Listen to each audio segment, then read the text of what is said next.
Welcome to Wednesday Night Live from the Basement. Here's your hosts, Rob, Daryl, and Joe. It is Wednesday. I am back after a week of work, joined as always by Daryl and Joe, and our special guest this week, Curtis. Welcome, gentlemen. How's everybody doing? Doing very well, thank you. Good. First off, Daryl, Joe, thanks for filling in for me last week. I still have not had time to watch more than about maybe 15 minutes of the show last week just because I've been so bloody busy, but I will catch up on it. Cool to see a couple guests I have not interacted with, and it was a good topic. So thanks, guys, for running with the torch. Yeah, of course. Yeah. I'd asked Monica a while ago and it was too late. This time I asked her early and she was able to join us and I thought she did well. And then Charlie's a good dude. He just doesn't do much. I guess he's like me. At least I hope I'm a good dude, but a good dude that doesn't do much on his channel. But I'd had him on before. I know he talks well and I thought he'd go across well. And yeah, I think he did. So it was good. And then, Curtis bailed on me the day of. So yeah, just kidding. You're muted too, so you can't even say it there. Now you're not muted. I'm kidding. So, so it was cool, and yeah, we like to be happy. So it was a happy show, and it was all around good. Good. Daryl, are you still buried under 2 feet of snow? Yeah, we got probably 5 to 10 centimeters. Oh shit. And it's not going anywhere. Although tomorrow we're supposed to be getting freezing rain. It's just a disaster here. And actually there was a huge fire here. There's like a whole pile of volunteer firefighters that work at my school, 3 teachers or whatever. There was an old abandoned hotel burned to the ground. Wow. It took them 2 days to put it out because they basically made the decision that they were just let the walls collapse and then just let it burn. 2 days. Oh, yeah, it was a pretty big deal. My kids came home and they're like, "Dad, there was like black smoke everywhere. We couldn't go for recess kind of thing." So it was pretty crazy. Wow. Eventful. Our snow was gone. We had snow that lasted for about 4 days. Of course, last week I was working a trade show, which is why I wasn't here last week in Toronto. We had a few of our American colleagues up because we have a trade show booth crew that comes and does, assembly and all that kind of thing. And they're from North Carolina. And they left North Carolina on Saturday when it was, 25 degrees in North Carolina. And they arrived here and we have, 5 centimeters of snow on the ground. I said, I ordered it just for you guys. They were not too happy. And the whole week it was snow and shit, and now it's all gone. And it's cool, but it's still nice out. So. Yeah, we had a little bit for a while, but came and went, and it was raining in that. It's raining, but that's okay. I'll take rain. You don't have to shovel rain. So. Do not have to shovel rain. No, not yet. Exactly. That's for sure. So it's all good. How about East Coast? Yeah, what's going on out in the Maritimes, Curtis? We've had no snow yet. We had a couple flurries overnight one night. A little bit stuck to the roof of the car, but nothing that stuck to the ground. So hold it a little longer. I was thinking of you on Friday night because I went to a concert on Friday night to see my favorite band, Blue Rodeo. But more importantly, and actually they were not the reason that I was at the show. I went because your friend and mine, Adam Baldwin, was the opener. Right there. Yes, sir. Yeah. And I got to say, this is like the maybe 10th time I've seen him. And I think he gets better every time I've seen him. I've seen him 2 times, I think is now. And once just himself and the piano, and once with the band. And you saw him with the Jenny Wren. I did, yeah. Oh, I've not seen him with them, and I really want to. Oh, it was a killer show. I seen him afterwards, just walking by, and it's like, what a killer show, man. And, anyway, stopped for a second, said hello, but yeah, it was a great show. So I saw him at a place used to be called Hamilton Place, now called First Ontario Concert Theater. It's like a 2,500, 3,000 seat theater. And so he played a 40-minute set, and it was him and Zach, his guitar player. I don't know if Zach's in the Jenny Wren or not. I think he is. And Kendall Carson's supposed to be his fiddle player, but I don't know if she was sick that night or whatever. So Ann Lindsay, who is Jim Cuddy's fiddle player, filled in. It was just the three of them. And he was fantastic. He played half of the stuff from Concertos and Serenades, and then he played a couple other songs. He played Delirious, and then he played a couple songs off of his self-titled EP. And it was just wonderful. And it's funny because I play a lot of him in my car. And a lot of times my wife goes, "That's this boring folk shit." And after the Adam Baldwin set was over, my wife turned to me and she goes, "Man, he is pretty good." Never mind. Yeah. Yeah, it was great. He wasn't selling any merch. He didn't come out the signing thing to just so, I saw him on the stage and he was this big, but it was still a fantastic show. And for me, the highlight of that, aside from seeing Adam, the highlight of that night, I had a buddy that was there, and we were up in the balcony, and my buddy was down in the lower seat. So I met him on the concourse in between sets, and I'm standing there talking to him. I see this guy walking by me. I'm like, holy shit, that's Matt Mays. Oh, nice.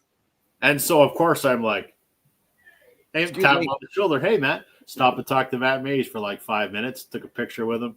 Coolest dude. I mean, I've met him a bunch of times, too.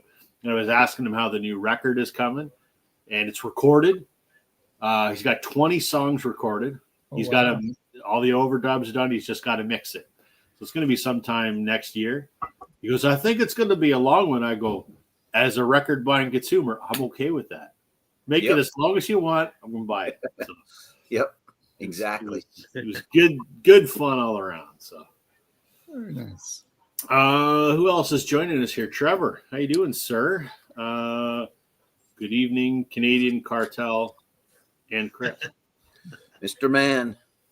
So speaking of cartels, I was reading this article about apparently a Canadian snowboarder who was in the 2002 Olympics, and he's now like as big as El Chapo. He is on the 10 most wanted list. I forget his name. I just watched something about him today. Let me get on the Google box here. Let's see what it says. Not sure. Thought I saw something about that. Sorry. Wedding or something. His name is Wedding or something like that. Yeah. Richard Wedding or something like that. Yeah. Let's see here. Americans are coming over the border to get him. Yeah, that's right. He is on the 10 most wanted list. You're absolutely right. A transnational narcotics trafficker. Cool. Well, shit. Look at that. Kids, it does not pay to traffic drugs. I guess losing at the Olympics, you got to find something other than that to make your money. I guess I don't know. I guess.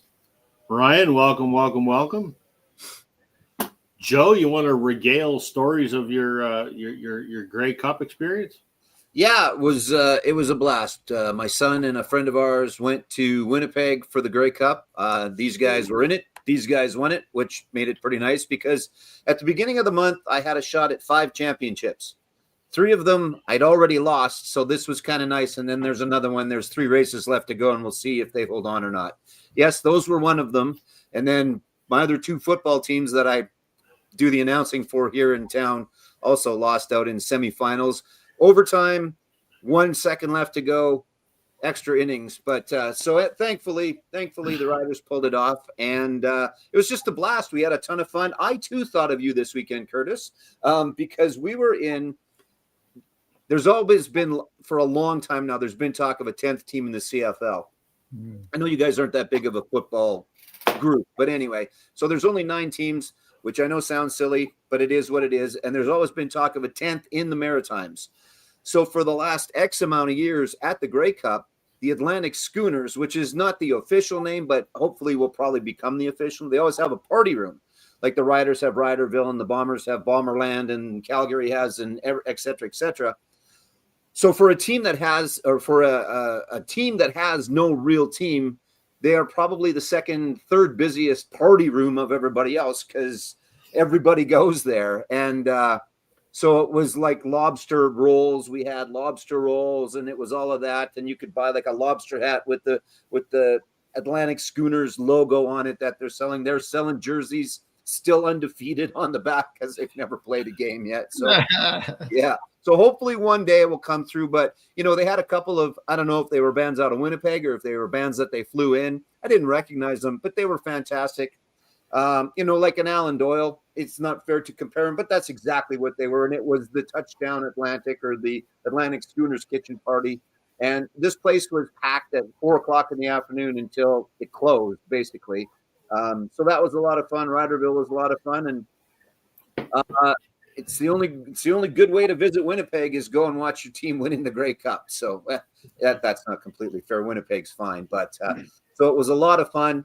It's been 12 years. So it was kind of nice, and hopefully it's not another 12 years. We've only won the damn thing 5 times out of 100 plus years. So we tend to celebrate it when we finally win it. And then I've got one more game. I've got the Vanier Cup that I'm doing the announcing for this Saturday. And it happens to actually be Saskatchewan versus Montreal again. So it's the University of Saskatchewan Huskies and the Montreal Carabins. So it's back-to-back weeks of Saskatchewan versus Montreal in Canadian National Championship. So looking forward to that. And so it was fantastic. I'd like to think if they'd lost, I still would have said it was a great weekend. It would have been a good weekend. It turned into a great weekend with the win, and they made it close, and it was interesting. And I forgot to take my heart medication that morning, so but I'm alive still, so it was good.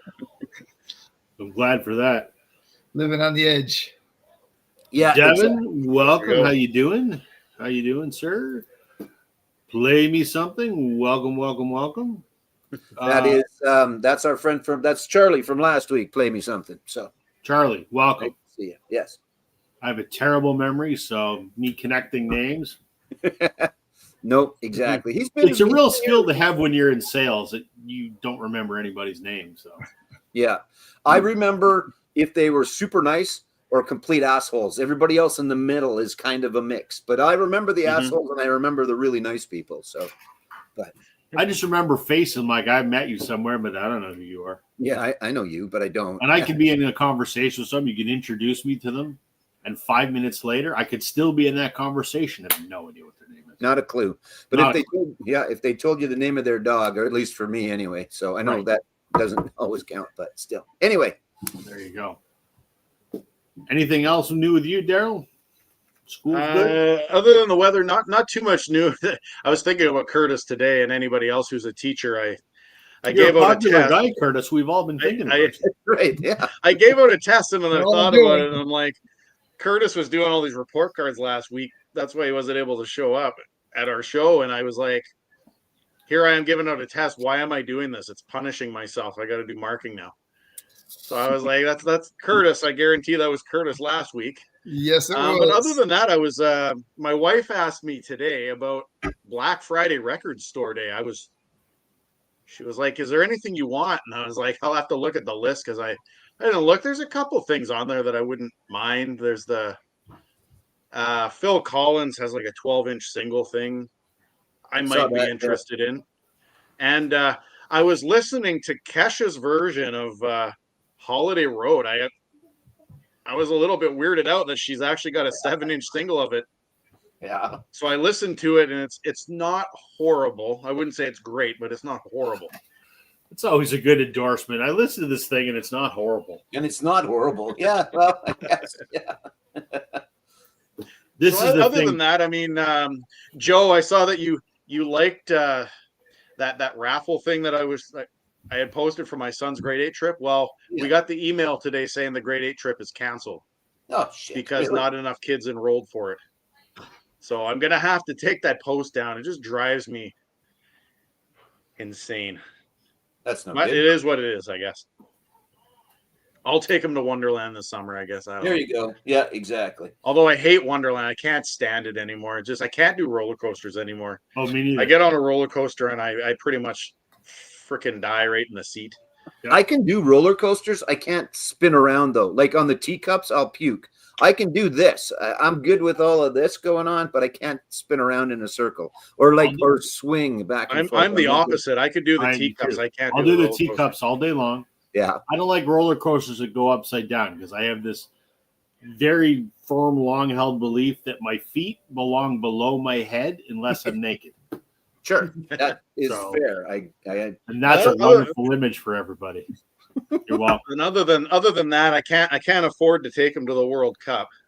I was gonna go there, but tickets are $2,000 or more a person if you didn't get on that waiting list. And I think the waiting list might have even been like you guys were saying that. What is it called there with a dynamic pricing, probably. ticket thing there? Yeah. So I think I'm just gonna take a few days off of work using personal days and take the first couple days off. But I was looking at some of the teams that have qualified, and I'm just like, some of these teams are going to get this. Like Curacao qualified yesterday for the first time in their history for the World Cup. These guys have a chance to be playing like Argentina, like Curacao versus. It's just going to be a disaster.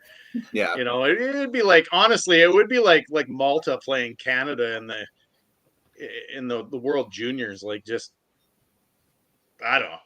But I'm excited for it. I'm excited for the 48 teams. And then I saw something ridiculous. I heard that we don't want to talk politics, but our president down below is considering taking away the World Cup games from any cities in the United States that are hosting with a Democratic mayor. Fuck that clown. Yeah. Exactly. Good luck with that. There's that much money invested in those cities right now. I can't imagine. Yeah. Yeah, you think you're powerful? Be the head of FIFA. That's powerful. Yeah, exactly. It's more corrupt, actually. I don't know if there's anybody more corrupt than Donald Trump, but it's probably the head of FIFA. Probably FIFA. I agree. Yeah. So, oh well. Yeah, it'll be interesting. I don't follow it very much, but I look forward to it for those that do, because I know it's a massive deal. So. Speaking of a massive deal, that's our topic tonight. Yeah, massive deals. Our topic tonight is I don't want to say songs that are overplayed. I'm going to say songs that are played in substantial abundance. How about that? Because some of these we like and some of these we don't. So, you know, I wouldn't say it's overplayed if you enjoy it. I would say it's overplayed if you don't enjoy it. So we're just going with songs that have received an inordinate amount of airplay, songs you hear all the time. Like, for example, you associate a certain artist with that one song because that's the only goddamn song you ever hear. And that's our topic for tonight. So some of them we might like and some of them we probably don't like. Joe, did you pull the one that obviously is probably the inspiration for all of this? I didn't, because I'm going with all ones that I like, actually, is what I'm going with. So, no, I left it to, I'm sure someone of you three will have it. No? All right. So you are the opposite of the way that I am with it. You like that. I like that song. I know. Did either of you guys pull it? Because if not, I'll lead off because this is. I didn't pull it, but I pulled a different album by him for a different song. Okay. Do you I've even got know it what here. one we're talking about? Curtis, do you know what song we're talking about? Yeah, I got it here. All right, you go first, sir. And show Okay, that one. I'll start off with that one first. You got to start with that one. Let me make sure I get the right album. Yeah, here we go. Yeah, I got to take it out of the sleeve. Oh, he's got the Obi stripped version. Ooh. There you go. Of Nice. course, summer of '69. Maybe I go this way. Bryan Adams, staple, classic rock radio, all the time. I like it. In fact, I'm kind of a bit like Joe. I think most of these are ones I like, but I think it's because I didn't grow up with a lot of classic rock. But when I was growing up, I got into hip hop really young. And by that time, my parents were listening to like new country. And so I didn't have a lot of the classic rock playing. I mean, it was always on the radio, of course, but I wasn't listening to a lot of radio. So a lot of what I'm doing with collecting the vinyl is rediscovering a lot of this music that's, overplayed, but still good music, right? And what I did was I actually thought, you know what, if we're going to go looking at some of these overplayed albums, why not give like an alternative track on here? that Ooh. you could pull in this album and still enjoy this album. And I think I can still enjoy Is It Only Love? Yeah. There's Tina Turner. Yeah. Right. There's a catchy little tune. Fantastic. So there, if you're sick of Summer of '69, title track's pretty good as well. But that's also played a lot. But It's Only Love, maybe a little bit less. So there you go. There's Bryan Adams to start us off. In case no one else pulled it, I went this route. This is Bryan Adams' Ultimate, which for Chris Mann is greatest hits. So yeah. Summer of '69 tonight. I love the song. I absolutely love it. It's great. I could hear it every day, and I'm totally good with it. And every time I hear about it, I smile and think of Joe. So yes. So I always loved it. I'm never going to get sick of it. That's good. So excellent.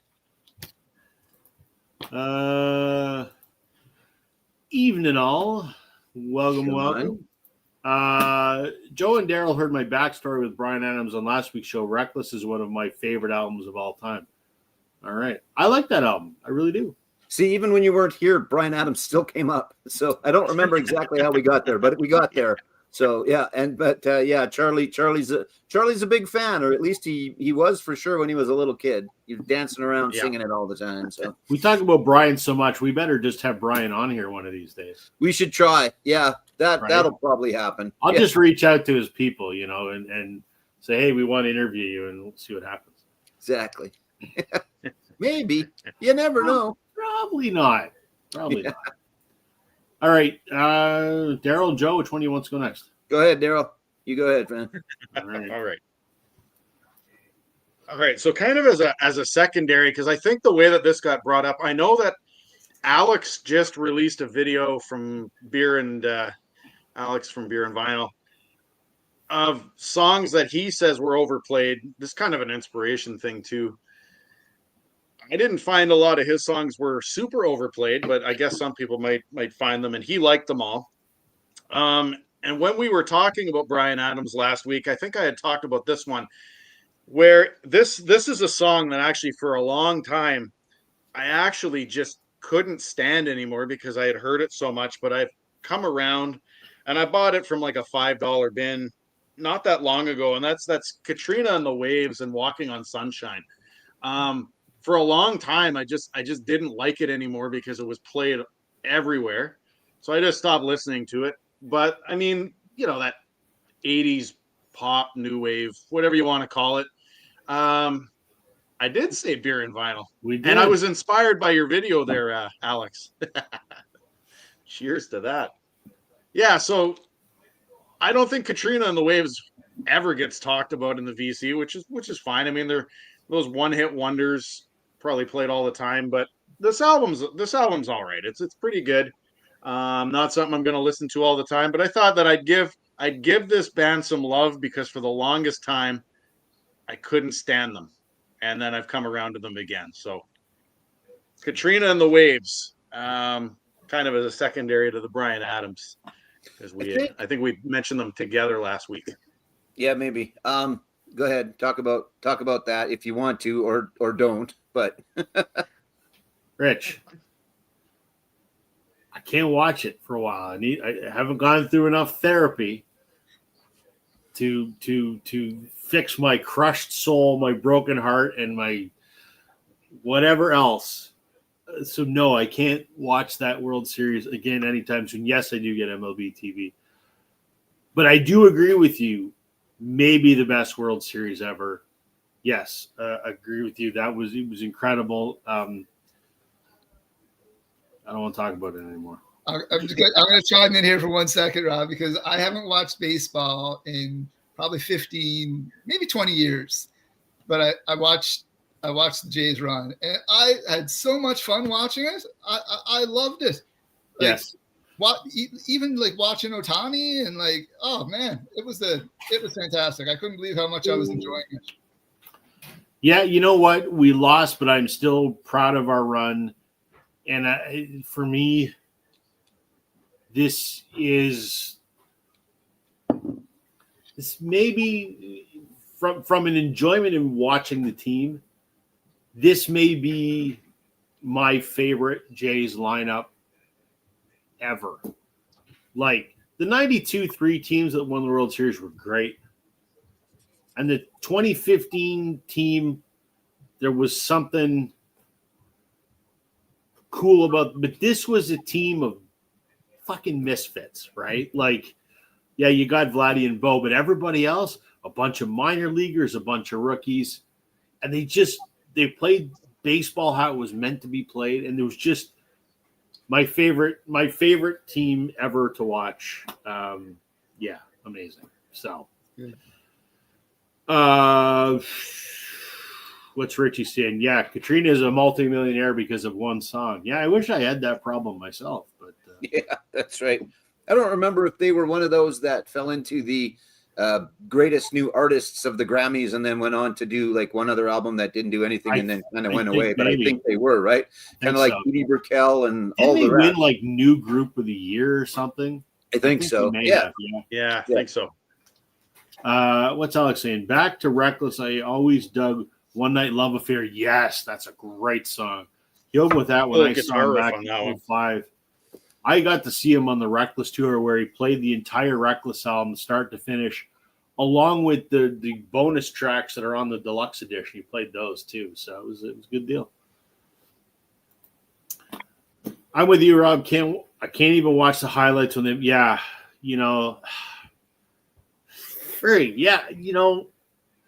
there's amazing highlights in the whole playoff run, like Guerrero's grand slam, the two leadoff home runs against the Dodgers in game whatever the hell that was. Just so many magical things, and then a few calamitous once in a million flukes that didn't go our way. And yeah, it's going to be a while till I can watch those again. I'm absolutely with you. A salary cap needs to happen. Absolutely. The fact, no offense to Richie, but the fact that the Dodgers can essentially buy a World Series is absolutely bullshit. So we all get sick of the Dodgers and the Yankees. Like, even if it wasn't the Jays this year that made it to the World Series, if it had been somebody like Seattle or Milwaukee, it would have been great. Like, let's see somebody new in the final. So, but unfortunately, MLB is not going to do that because it all ties into TV royalties. So, yep. Chris says I got hooked on the Blue Jays. Chris blames me for everything. Records. He does. Yeah, but good blame though. It's good blame. It's all right. I'll take the blame for the baseball. Not my fault with the records though. And if the missus gets mad, that's not my fault. Got my fingers crossed for Bo coming back. Yeah. I don't know I don't think we're going to get Bo and sign Tucker. I don't think it's probably more money than they're willing. I think Bo's looking for 10 years, $300 million.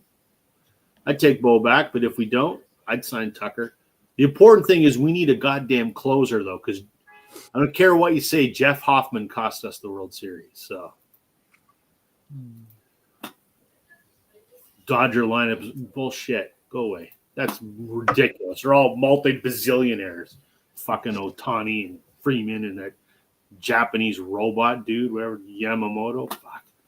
Ridiculous. Okay, we're here to talk about records. I thought you weren't talking about records. No more baseball. Records. I think it's Joe's turn now. Yeah. Sure. Yeah. All right. So yeah, I'm going to go with, as I mentioned off the top, I'm going to go with songs that have been not overplayed, as you said. That's not the right word. Played a lot. Whatever the right words are, but that I still like and I can continue to hear over and over. And in fact, this first one that I'm going to start with, I heard today when I was driving over to the mall. I had the Sirius XM, the Beatles channel on, and I heard that song right there. And I can hear that song every day and never have a problem with it. There are some Beatles songs, to be honest, that I can't hear every day. Not many, but there's a couple. But Let It Be is certainly one that I could hear over and over again. And then I listened to this album today when I came back from said store, and you can't really go too far wrong with any Beatles album, but this is up there as well. So that's my choice. I guess it depends where you're listening. I mean, that's the thing. We talk about these songs that get overplayed. Not many of us listen to the radio that much anymore, but we used to. And or sometimes we're limited to what vehicle we're driving. It's only got radio. And or if we're listening to, say, a Sirius or something in the car and we've got the 70s or the Beatles channel on, actually they spread out the Beatles pretty good between all of the Beatles and all the covers and all the everything else and all the live stuff. But anyway, Let It Be gets played a fair bit wherever it may be, and that's one that I can never get sick of listening to. So there you go. All right, let's see this here. I think my biggest Beatles hot take is Let It Be is better than Abbey Road. It's close, though. Interesting. I can see why somebody would say that. I can see. I like them both. My Beatles hot take, a Beatles song that gets played all the time, and I fucking hate it, is Yesterday. If I never hear that song again as long as I live, that would be just, I hate that song with as much vitriolic fury as I can spew. There you go. So if you're telling us how you really feel, then is what you're saying. Well, if I was telling you how I really feel, there'd be a lot more swear words, but that's fair. This is a child-friendly show with some F-bombs every now and then. So. Every once in a while. That's okay. The riders, real quick, they got grief. They were doing their speeches down at the Ledge. There was a parade yesterday. Of course, a couple of them had some F-bombs. And, oh, my God, the world is up in arms. It's like if your kid is there and is offended or hasn't heard that word or knows what that word even is, they've heard you say it or someone close to you say it. So it's a word. There's an inappropriate times for it, but whatever. It's just a word, and I have no problems using it. My son knows not to use it. Correct. If you say to somebody, F you, okay, well, maybe that's not necessarily, appropriate. But if somebody says it, who cares? It's just a word. If you're so worried about your kid hearing that word, you got bigger problems. Yeah. You should walk into any high school hallway. Right? Yeah, exactly. So Richard's late. Richard, we start at 8:00 sharp, sir. And if you can't be here on time, that's still okay.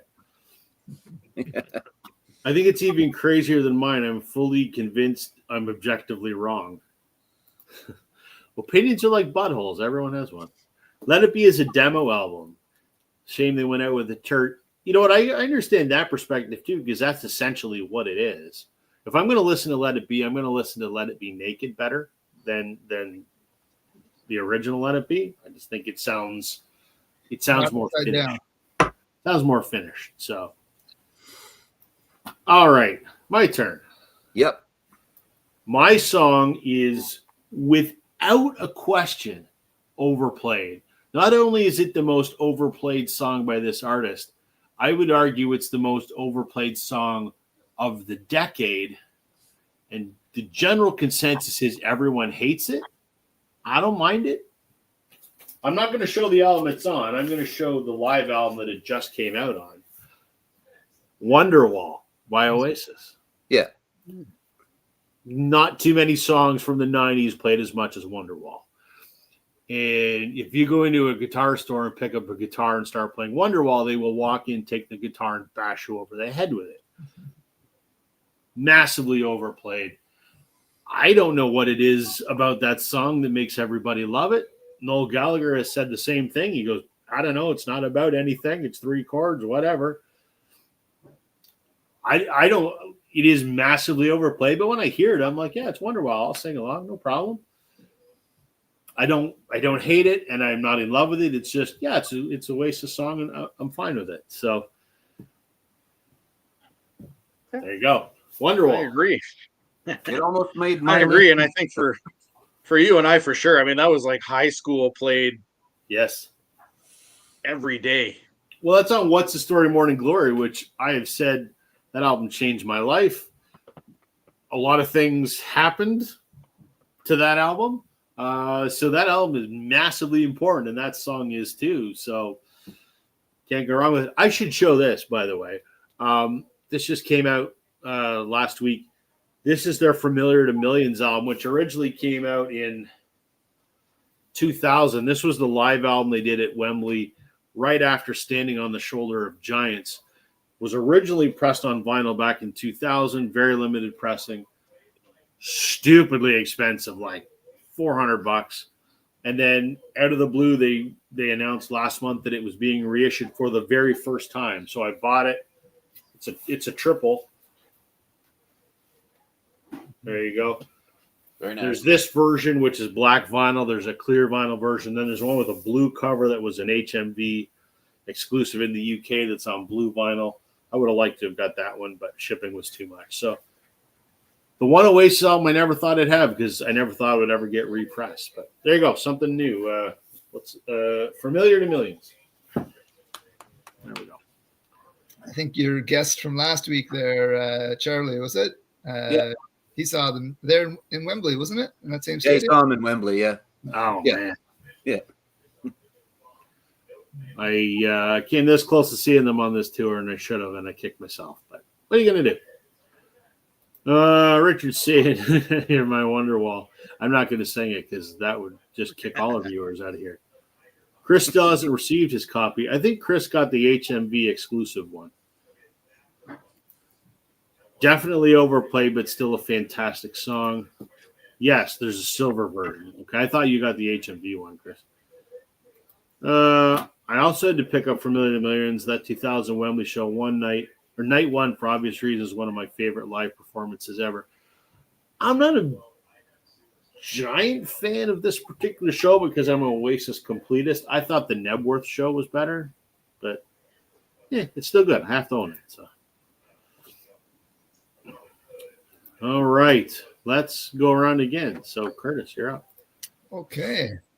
This was the one that came to my mind immediately when we thought of the topic, even before Bryan Adams, believe it or not. I can't get it out. Okay, I might have to stay in the sleep. Oh, here it goes. There we go. Yep. Hotel California. Oh, yes. By the Eagles.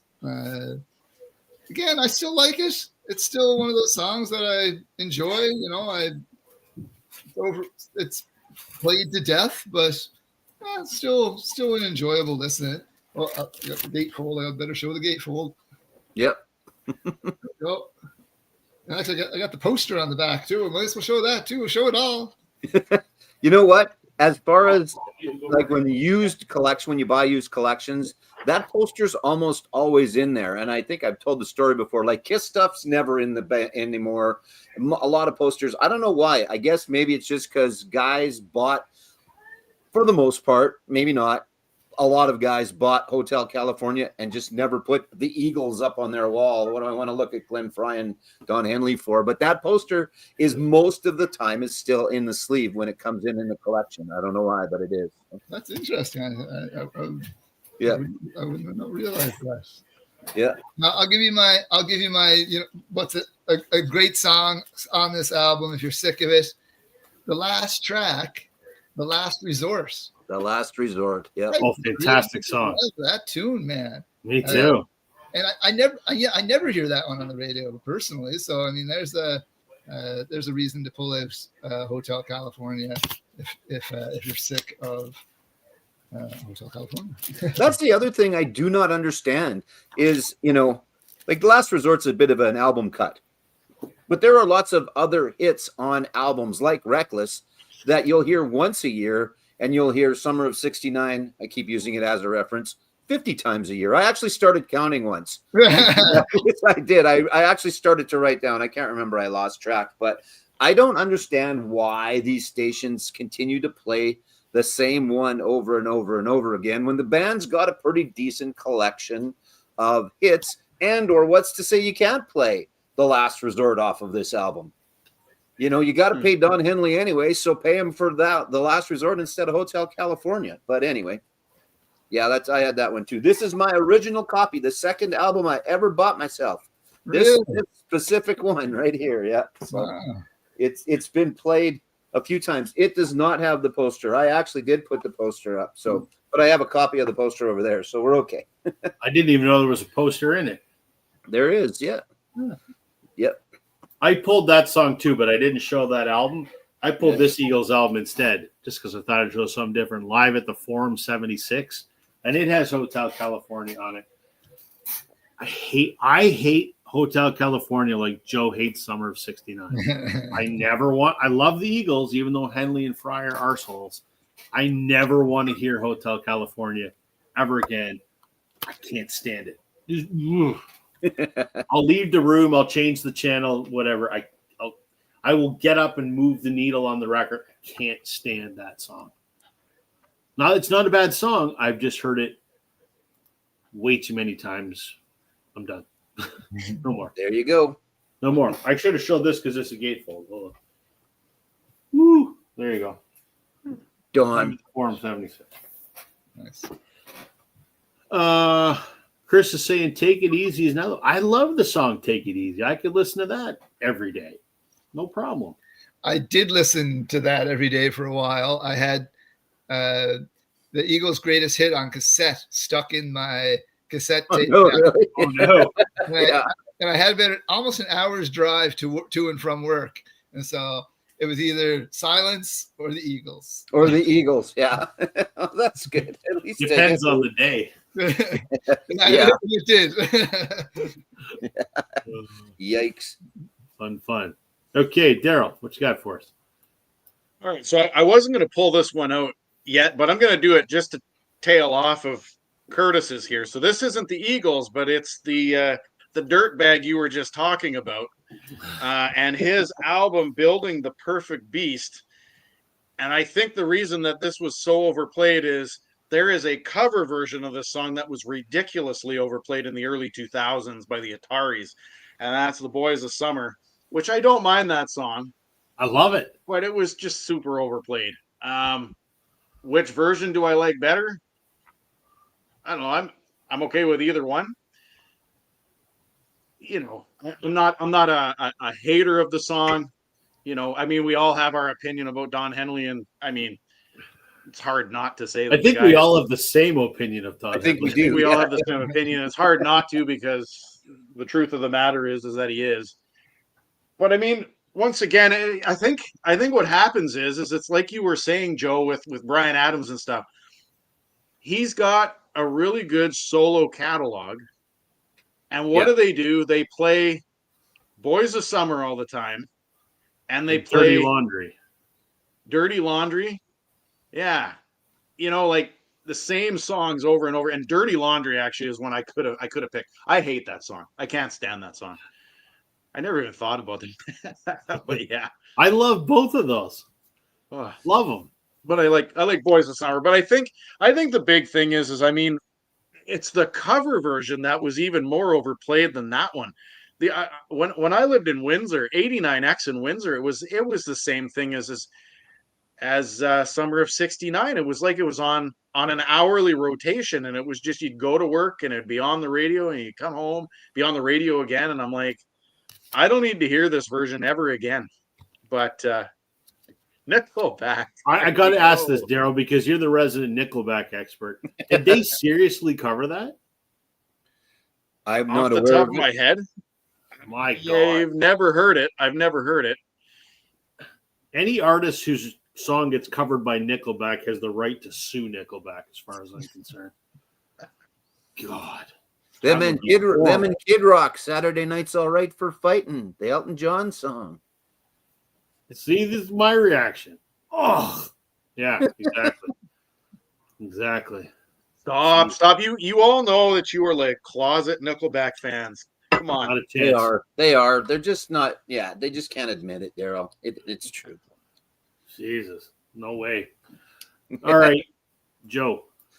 Okay. So Joanne wanted me to do a quick round for her. So I'm going to do a quick round for her because she hates Summer of '69 equally, if not more than I do. She wanted me to say that as well. So Heroes, David Bowie. She loves David Bowie. She could hear Heroes any day, all the day. Boston, pretty much this whole album, and I'm with her on that for sure. It should have made my list. It didn't, but this whole album. But, More Than a Feeling for sure on there. Quickly. Again, pretty much this album, it doesn't matter, but Goodbye Yellow Brick Road specifically, she did mention. And then this one, Carry On Wayward Son by the little band out of Kansas. I don't even know if they're out of Kansas, actually. I'm not sure. I shouldn't say that. I'm not sure. But anyway, Leftoverture, Carry On Wayward Son by Kansas. So those are Joanne's not often played. Maybe that's it. Instead of overplayed, often played that she could hear a lot. And I agree with her on all of them. All of them. So Alex is saying you could always hear the end of Innocence, but that's probably because Daryl's boy Bruce co-wrote it. Yeah, love it. Yeah. And they are from Topeka, Kansas. So there you go. Thank you, Alex. Okay. I'm very excited to show this next record because I know Daryl's going to be very excited about this.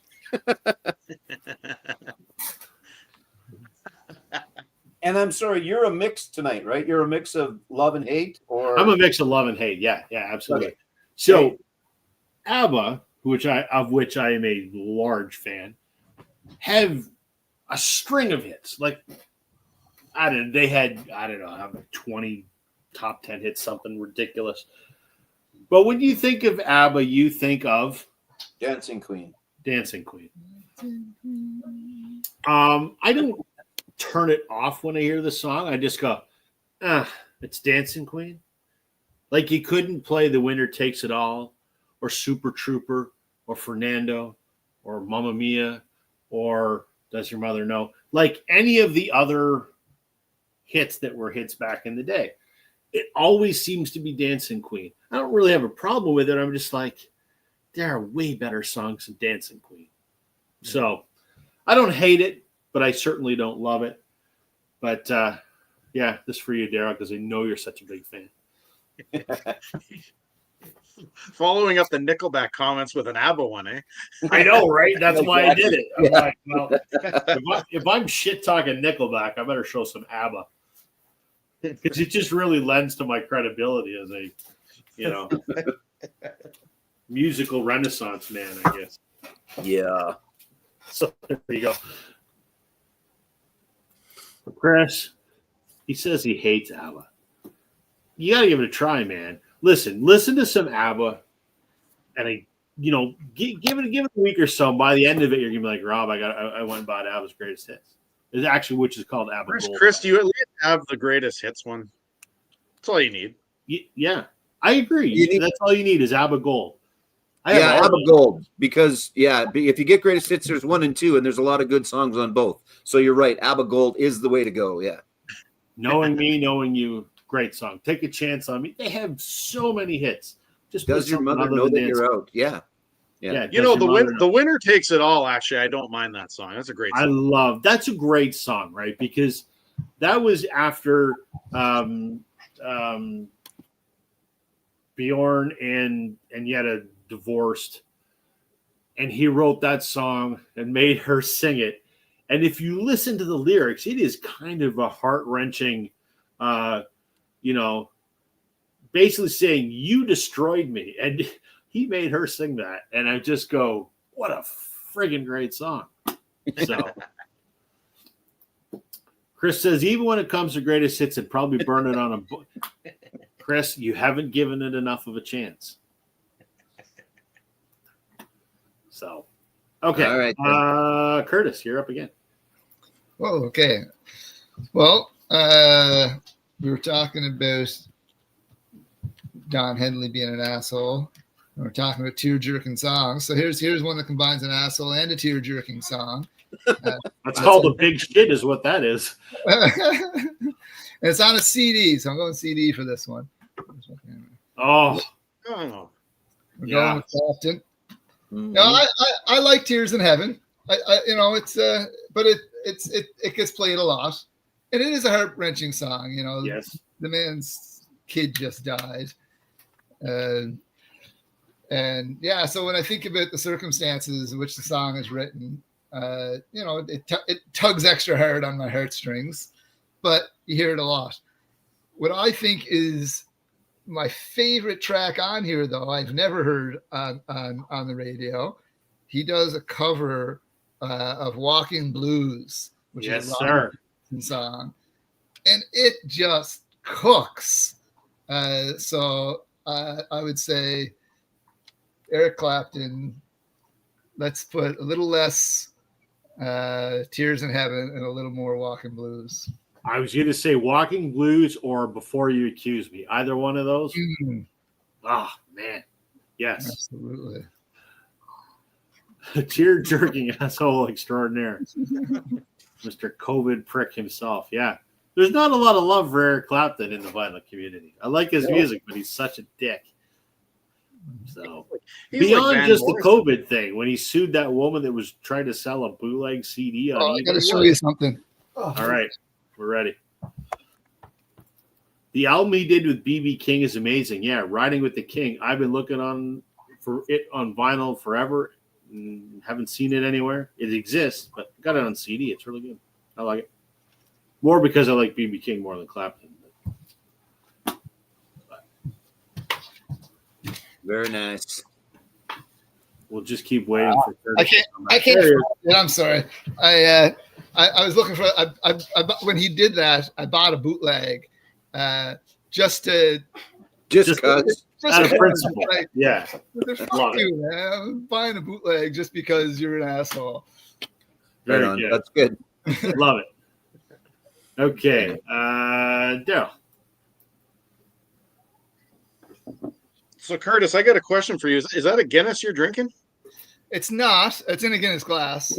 It's a local brewery, Big Spruce. So, It is a dark ale though, yeah.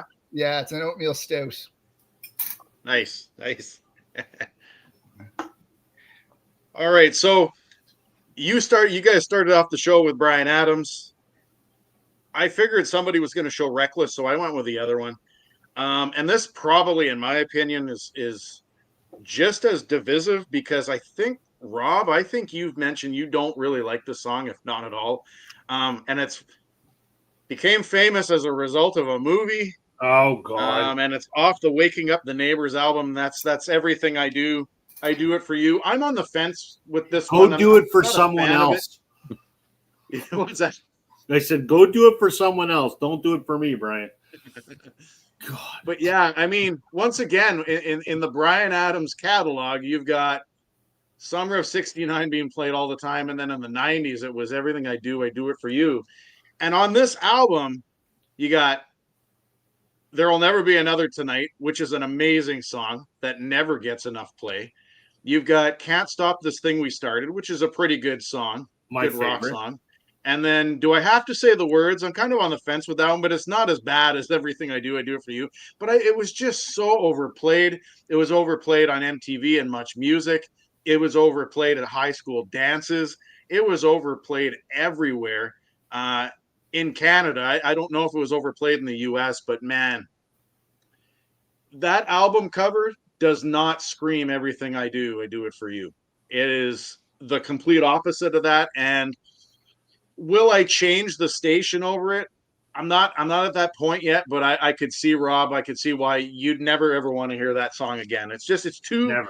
It's too lovey-dovey, it's too overplayed, and it's almost like the epitome of what a slow song was supposed to be, but not what everybody wanted to hear. Right. I love that record, and I listen to it a lot. And I believe that's the last song on the album, I think, or near the end. But there's so It many is. other- It is the last song on side 3. Right. So it's Yes. like I knew it was third or at the fourth end of a last track. disc, so I skip it when I get to it.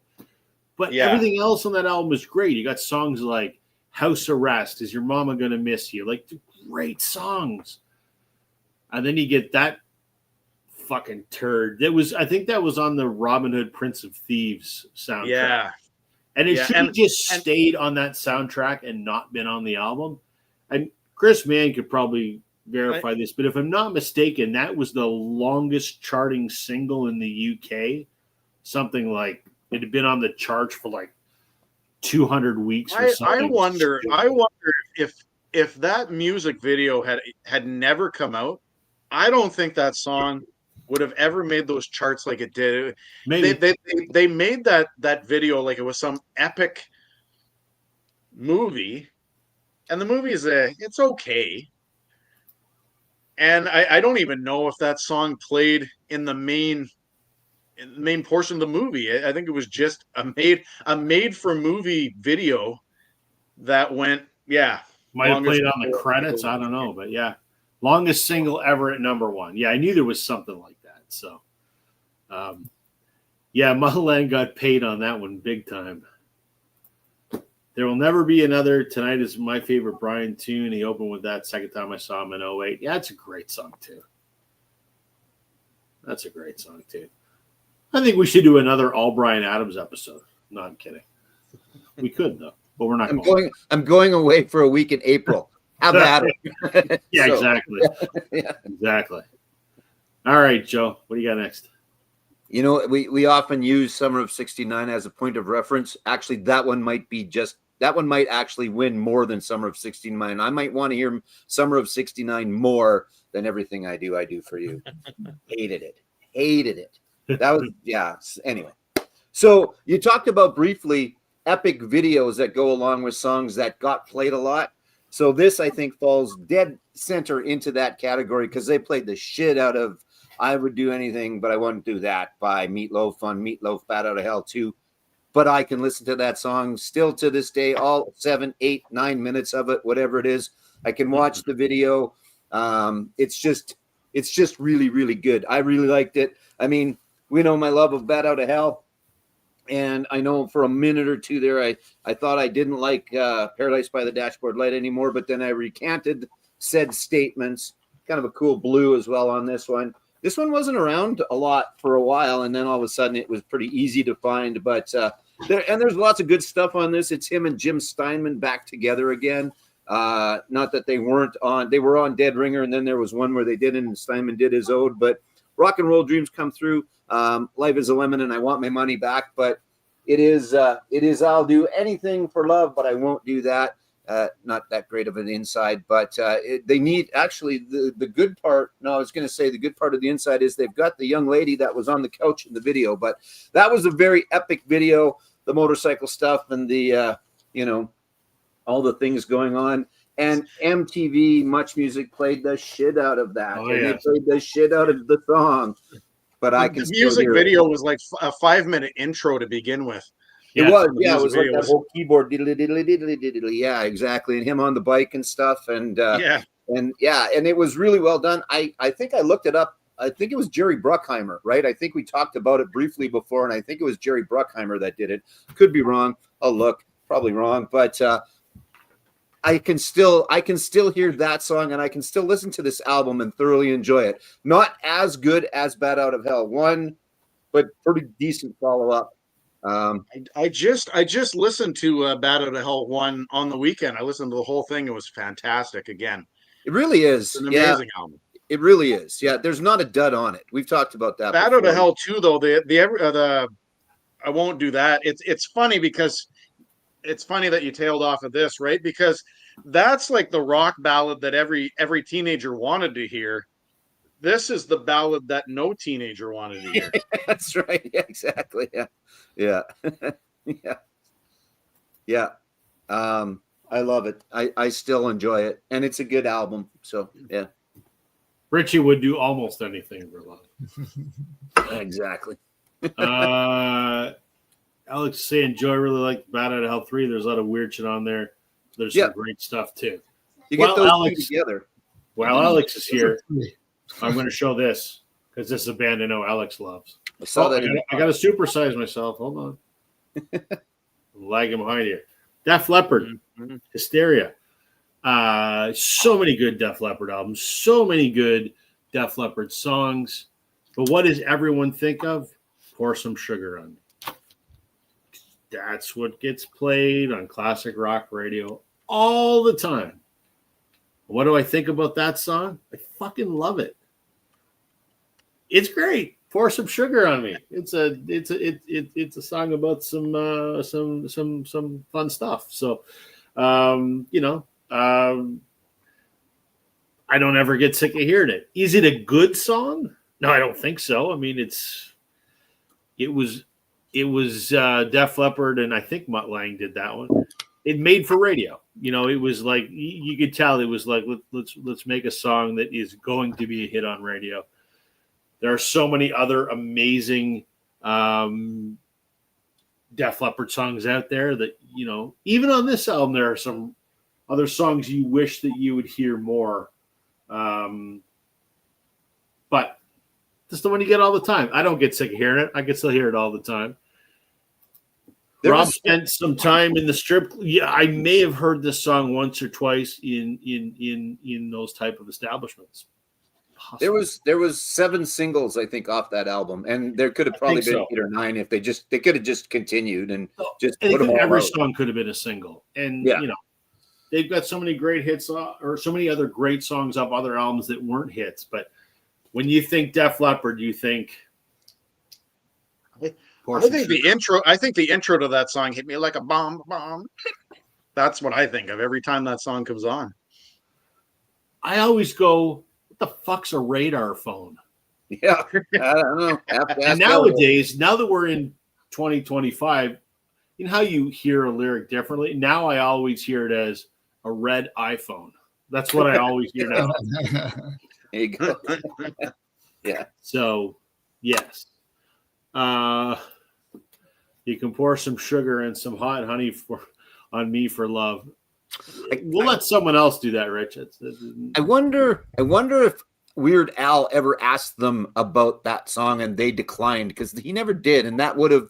I would think that might have been lent itself to a Weird Al song, possibly, because, as you said, a red iPhone, right? So, yeah. Right. Come on, Al, get on that if you're watching this. Let's see. Yeah, exactly. Because Weird Al's going to be watching this. So yeah, he's doing. Yeah, I do hear Photograph once in a while too. I agree. Yeah. I wish they didn't release Woman as a first single. Should have also released Love and Affection as a single. Agreed. Yes. Mutt actually wrote the riff too, presented to them as a country-ish tune. Really? Last track recorded for the album after it was finished. I did know that. That's why Hysteria has a runtime of 63 minutes. It was pretty compressed on the single version. The reissue, I think they put it on a double or a 1.5 or something, right? So yeah. Chris wants to know, when it comes to British bands, where does Def Leppard stand in your ranking? I don't know. I've ever ranked them. I like them. Why own some Def Leppard? I like them. I like them up when they did Retroactive. I like that album, but I think after that it kind of tailed off for me. Yeah, I was always a huge Def Leppard fan, and then Hysteria came out, but just great. I like them a lot. On Through the Night is fantastic, and High and Dry is fantastic, and Pyromania, if I had to pick, that's my favorite album by them, actually. On Through the Night is one of the most underrated albums, man. That nobody talks about that album by Def Leppard. No, and they were like 12 when they did that too. That's the other thing. Like, they started out super early. They were all teenagers right at the beginning, but I mean, most bands are. But and it's got one of the coolest transport trucks on the front cover. Exactly, that's right. Yeah. Hold on one second. That's the only one I have in my collection. Yeah. Yeah, I've always been a Def, and I've seen them. They were good live. They put on a good show live, and yeah. So I don't know where I'd rank them if I was to start to rank UK groups. That's a big ass long list. So yeah. Since we're talking Def Leppard, I got to show this Def Leppard bootleg. Def Leppard and Taylor Swift on Crossroads. Nice. Interesting. It's terrible. Cool. Yeah. It's terrible. Listen, I'm a Swiftie, but she was 16 years old and couldn't sing worth a damn back then. So, yeah. All right. Back to the top, which is Curtis. All right. Well, we'll stick on the heavy rock theme. And I'm going with Little Van Halen. And I hear Jump all the time. Yeah. I still like it. You know, I still dig it. But I think it gets played over and over and over. I'm just laughing at Vinyl Richie's comment. I don't know what the singles were off of this album. I mean, Panama, Hot for Teacher, they're all great tracks. But when I think of like Sleazy Van Halen, Drop Dead Legs, I think is an underplayed song. That one always makes me smile a little bit. Kind of a bit like Pour Some Sugar on Me, right? So I think I really enjoy this album, but definitely played a lot those particular. Panama is one of those songs. Every time I hear it, I think I probably turn the radio up a little bit more. Yeah, and just the start of Hot for Teacher, the drums, when the drums kick in, it's like, oh, okay, here we go. Let's go. So yeah, it's such a good album. And then unfortunately was the demise of the original, but I don't have a problem with Sammy, and we won't start down that discussion. I have no problem with Sammy's version of Van Halen, but yeah, just such a killer album. But yeah, Jump is often played, if not overplayed. Yeah. Okay. You could have gone with a side with David Lee Roth as a solo artist. He's got some overplayed tunes too. It does. But they're being pretty good. All right. I'm not sure if you guys are going to talk about this guy, because we talk about this guy quite a lot. And I've mentioned this before, that to me, this is a near perfect album, minus one track, which I think is a little off on it. But possibly one of the most misinterpreted songs, because everybody thinks it's a patriotic song, and it's not a patriotic song, and that's Born in the USA by Bruce Springsteen. And I will never get sick of that song. I love Born in the USA, and I love this album. I think it's, like I said, it's pretty much, to me, it's a near perfect album. It's just got that one track. I think it's Down Bound Train. I think it's the one that I love that song. You got to hear the new version, or the demo version on Nebraska 82. Yeah, it's good. I mean, this album, I could have gone with I'm on Fire, which is a fantastic song. I could have gone with Dancing in the Dark or Glory Days. I mean, those are all songs that were played in relatively regular form, but Born in the USA is definitely the one that's there. We probably could have gone with Born to Run. I mean, but who cares? He's the boss. He's great. Yep. Doesn't get old. You're preaching to the choir. So Yep. yeah, for sure. Bobby Jean. Bobby Jean. I know my top song by Bruce Springsteen changes every time we talk about him, but I listened to that album again the other day, and yeah, Bobby Jean is just such a killer ass song, and it was fantastic live. And anyway, you know, I've been listening to you, gentlemen, fine gentlemen, I may say. I'll preface that. How many beers have you drank? Yeah. No, but discussing Bruce, right? And so I picked up Darkness at the Edge of Town last week, maybe, in the clearance bin. And I still can't get into Bruce, man. I don't know. I can't. It's not doing it for me. I don't know. Like, that's fair. I do like a lot off this album. I do, and I've got Born to Run and Darkness at the Edge of Town. And there's stuff I like. I think it's his. It's the vocal. I think it's the slurring of the words or something. I don't know. I don't know what it is. I was just gonna say, right here, listen to Nebraska, right? Because it's in the middle of all those albums you just mentioned. Yeah, it is nothing like the rest. The vocals are different. It might as well be by somebody else. It's that good. Okay. Try that. All right. You know what? I was the same way. I had Born to Run and I had Born in the USA, and both of them was like, eh. And I struggled a bit with his vocals. I'm like, they're not great, but the band's tight, but yeah. And then I heard Nebraska, and it just fucking blew my mind. And then I heard Darkness on the Edge of Town. I'm like, okay, I'm in. Rich and I disagree on a lot of things, but we agree on that one. Okay. And it's close with others, but yeah, that's a fantastic album. So, a little more listen, maybe, or not. Maybe it'll change your mind. I don't know if you need your mind changed, right? I guess you maybe don't. Your mind is your mind, right? And then someday I'll keep giving it a try. I'll keep giving it the old college try. See how she goes. There you go. That's good. Perfect. Joe, your turn, right? Did I get that right? Yes, because Daryl just went with Bruce. Yes. Okay. I haven't screwed up yet tonight. You have not. What do we got? We got lots of time. I don't need to start doing doubles. I'm going to go with this because it's a bit of an outlier. But it's Sweeney Todd and Roxy Roller. Love it. because that's a song that does get, again, if you're listening to the right stations, it gets played a lot, which would be classic rock, 70s on Sirius, whatever. But yeah, great album, Nick Gilder and company. But yeah, Roxy Roller, Juicy Loose. This is a really good album. I like it. Just good guitar stuff from the mid 70s and really, really good. I almost also picked, and I listened to it today, and it's a pretty fantastic album. Nick on his own after he leaves, because he leaves, and some other kid becomes the singer for an album. But I listened to Hot Child in the City, which is also a pretty fantastic song by Nick Gilder, and a good album as well.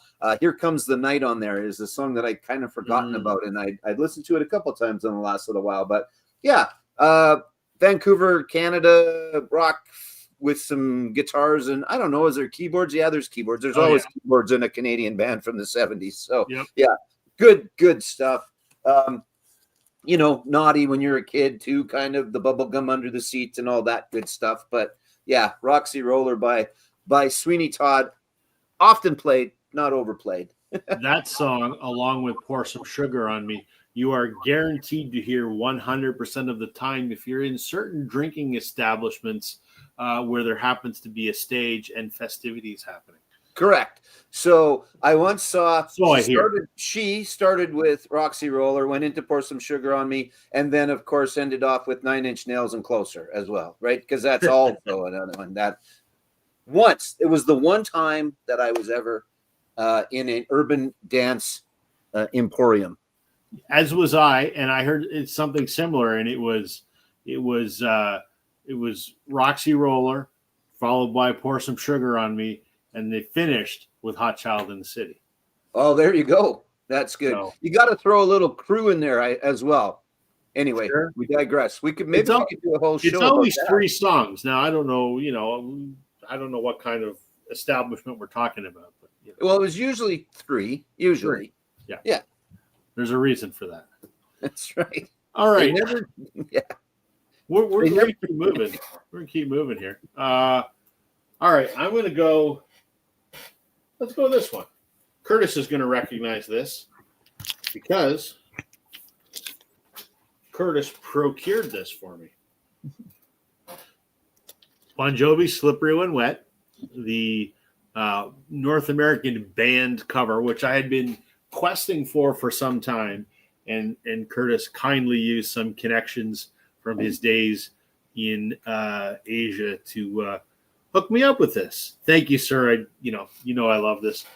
So Bon Jovi, I mean, they have many hits, but there's sort of 2 you hear all the time, I think. And the one that I always think that, it's always Living on a Prayer. Whenever I hear Bon Jovi, it's almost, sometimes it's Bad Medicine, but it's almost always Living on a Prayer.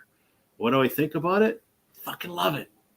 Love Bon Jovi. It's all great. I love everything they ever did. Love that song.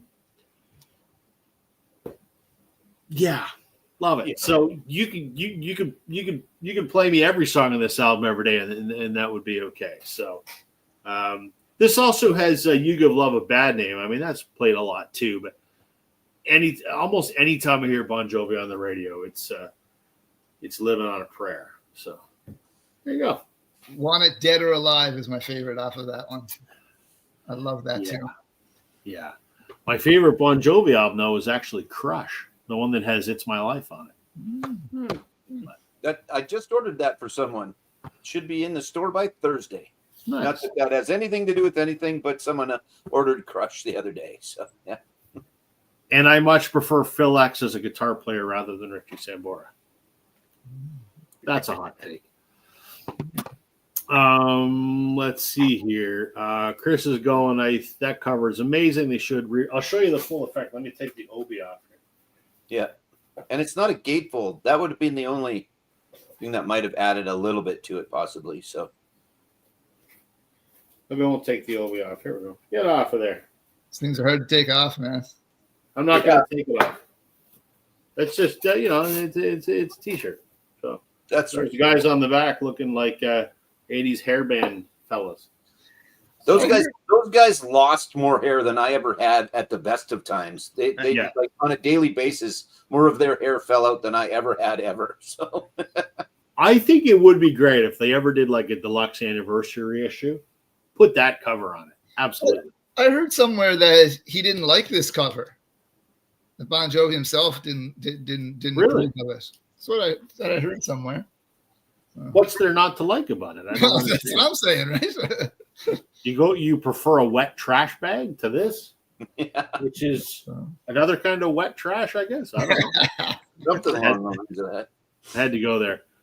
Did Bon Jovi do a song about a thorn and a rose? No, that's Poison. Every rose has its thorn. Bret Michaels. Chris is saying he agrees. Crush is his favorite album. I love Crush, not because of In My Life, but like Captain Crash and the Beauty Queen from Mars, probably my favorite Bon Jovi song. It's great. Richie's just being a smartass. I'm shocked. No way. I know. They look like a Pablo Cruz on the back cover. I get that reference, Rich. There you go. All right. Let's bring it back to the top then, Curtis. All right. This is probably the only one I think in my pile where I actually don't like the song. It just, I don't know, it doesn't do it for me. And it's probably their song that gets played the most. And that's The Police, off of Synchronicity. Every breath you take. I think that's what it's called. The Stalker song. The Stalker song. Yeah, exactly. I don't know. It's that pretty much any other song on here.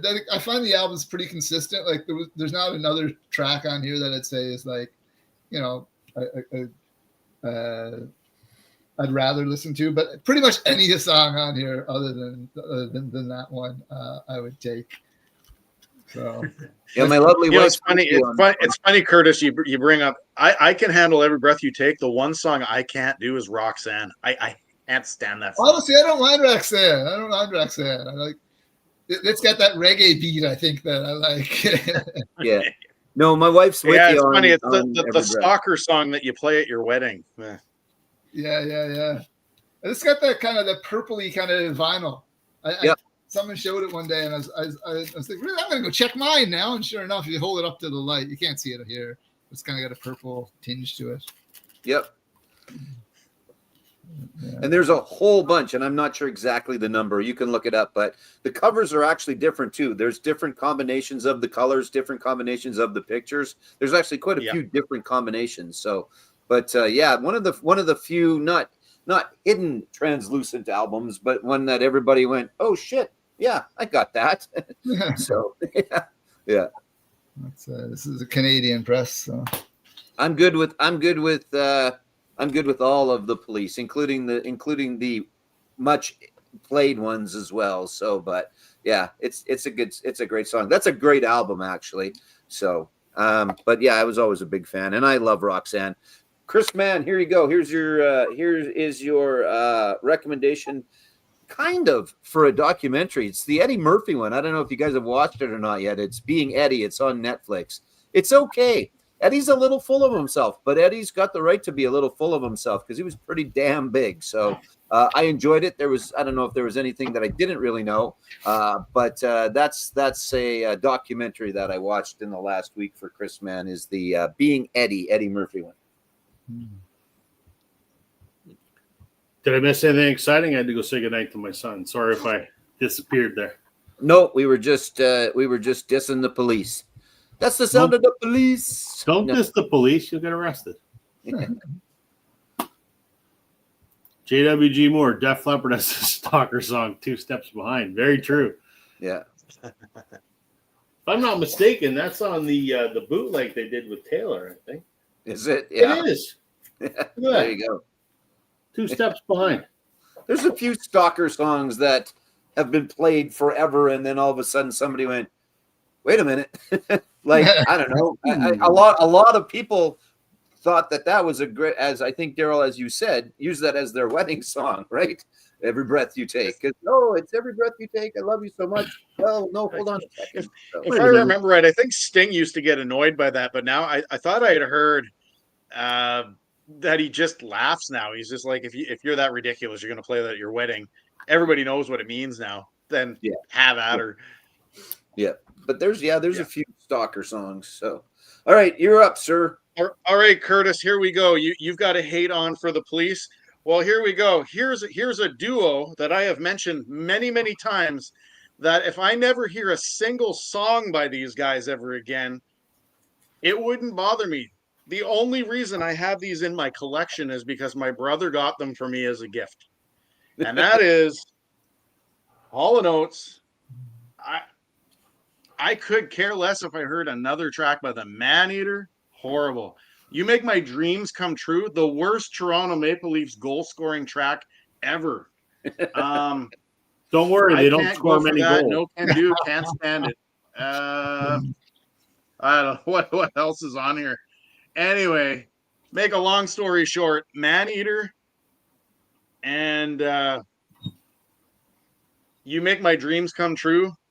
Just, I can't do it, man. Those two songs are so overplayed to the point where ad nauseum, I just can't do it. It's like, Joe, I think it's like you, and everything I do it for you. If I never have to, but in this case, you can handle listening to some Bryan Adams. I can't stand Hall & Oates at all. Yeah. Shit. This is now going to be twice that Vinyl Richie and I have agreed on something, because early Blue-Eyed Soul stuff, Hall & Oates, like Rich Girl and earlier stuff is actually really good. Like the album Abandoned Luncheonette is very good, but I am 100% with you on the 80s shit. And I was not a fan. I just couldn't. I don't need to hear any of it. It's not like there was one in there. Once they switched, it's like, okay, they're just dead to me now. But the early stuff I like. So that's interesting. So now I only know their 80s stuff. So I've never. I must go back then. Yeah, look for the album Abandoned Luncheonette. She's Gone is the big hit off of that. But Rich Girl, early, first couple, 2-3 albums, I liked. I thought were really good. So I don't mind some good Blue-Eyed Soul. So and it is definitely that. So yeah, I mean, Daryl's got a great voice, and Oates is Oates. So, but I think you'd like that. So look for that album and seek that one out. So otherwise, Daryl, I agree with you. Yeah, exactly. No, I completely agree with you on all of that stuff from their catalog. So yeah. And I think that's the only one that I have that I truly every other one I have here, I like all the songs. I just can't do Hall & Oates. Like, I just despise their music. That's fair. Yeah. I'm with you. I have no interest in listening to Hall & Oates. I like Daryl's got that show, or had that show called Live from Daryl's House, when musicians would come over and they play with his band in his barn. Love that stuff. But Hall & Oates, I'm good. I was going to say I'd rather listen to Nickelback, but it's not that bad. Close. Not that bad? No? Close. Whatever. You're fine. No. I look at my pile, and I'm going to get to them all because we're going to do some speed round later. I'll save some of these. A lot of these fall into the jock jams, the things that you hear at football games and hockey games, right? Like you talked a little bit about that being the goal scoring, but again, a lot of what I've got and what we've already talked about, like Bon Jovi, you will always hear Living on a Prayer, and our guy that does the stadium here does a really good job of it. He's got it cut to where it usually gets to the part of everybody singing along. So he brings it down and everybody does the part. And it's a lot of those fall into this category as well, of the jock jams. And there was actually some CDs that were called that, I think, back in the day. There was like 2 or 3 albums that were called jock jams. So, all right, I'm going way back on this one, and I don't know exactly the date, but I will pull the album out and look it up. This is a song that not necessarily overplayed or often played by its songwriter, Dolly, but more so the Whitney Houston version of I Will Always Love You is the overplayed version. But I loved from Dolly's documentary, I think I've quoted it before, when she was asked if she was upset or angry or whatever the correct wording is, that Whitney had a bigger hit with the song. And she goes, nope, it bought me a lot of houses and everything else. So she was perfectly fine. It seemed like anyway that what Houston had to hit. But Jolene on this album as well. She wrote Jolene and I Will Always Love You on the same damn day. That's a pretty darn good day of songwriting. But this is an original Canadian back to 1974. And there's Dolly in her old self. But I've listened to this album numerous times now. And those two songs start off both sides. But there's some other really good stuff on here too. You got to be in the mood for Dolly Parton. I get that. But I really like her. And it was kind of nice. I found this. I went to look at a collection and I didn't buy the whole collection, but this was in there and it's one of the ones that I picked up. I've enjoyed it numerous times now. And it's just a nice, clean, original copy as well. So I Will Always Love You by Dolly Parton is one that is often played. Not so much Dolly's version, but more Whitney's version. When that movie was out, if you didn't hear it once an hour, you didn't have anything on, let alone the radio. It didn't matter. It like they streamed it to your car before there was streaming. It would play on your cassette deck. Even in Curtis's car back in the day, it stopped playing the one that I can't remember what got stuck, and it started playing I Will Always Love You by Whitney Houston. So yeah. I think, isn't that one of the on the like best-selling albums of all time? That's one of the top. Yeah, the soundtrack I think is way up there. Yeah, and I don't know what else is on there. It's just on the strength of that song. Yeah. So yeah, Dolly didn't seem to mind that Whitney had a pretty big hit with it. So fair enough. Okay, I'll go with something from I think late '90s, I believe. Band I love from Buffalo, the Goo Goo Dolls, had a bunch of hits. But generally, the one you hear all the time is Iris. Phenomenal song. Love it. It's fantastic. The video for it is them playing it in the rain in downtown Buffalo. Great video. Amazing song. Love it. Never get sick of hearing it. But it would be nice if they played some of the other. I mean, Broadway is probably my favorite of their singles. Black Balloon, Name. What else is there? Let Love In, Dizzy, Slide was probably their next biggest hit. All of those are really great songs. They played on MTV and Much Music and whatever. But all you seem to hear is Iris. So, not that that's a bad thing, but, there's other songs out there. So yeah, definitely. I agree. I actually happened to hear Name the other day, but, you mentioned some of the other stuff on that. And that Greatest Hits for Chris Mann as he leaves to go to bed at 3 in the morning or whatever the hell time it is. Greatest Hits for you, Chris. Yeah, one more for Curtis before he goes to bed. So exactly.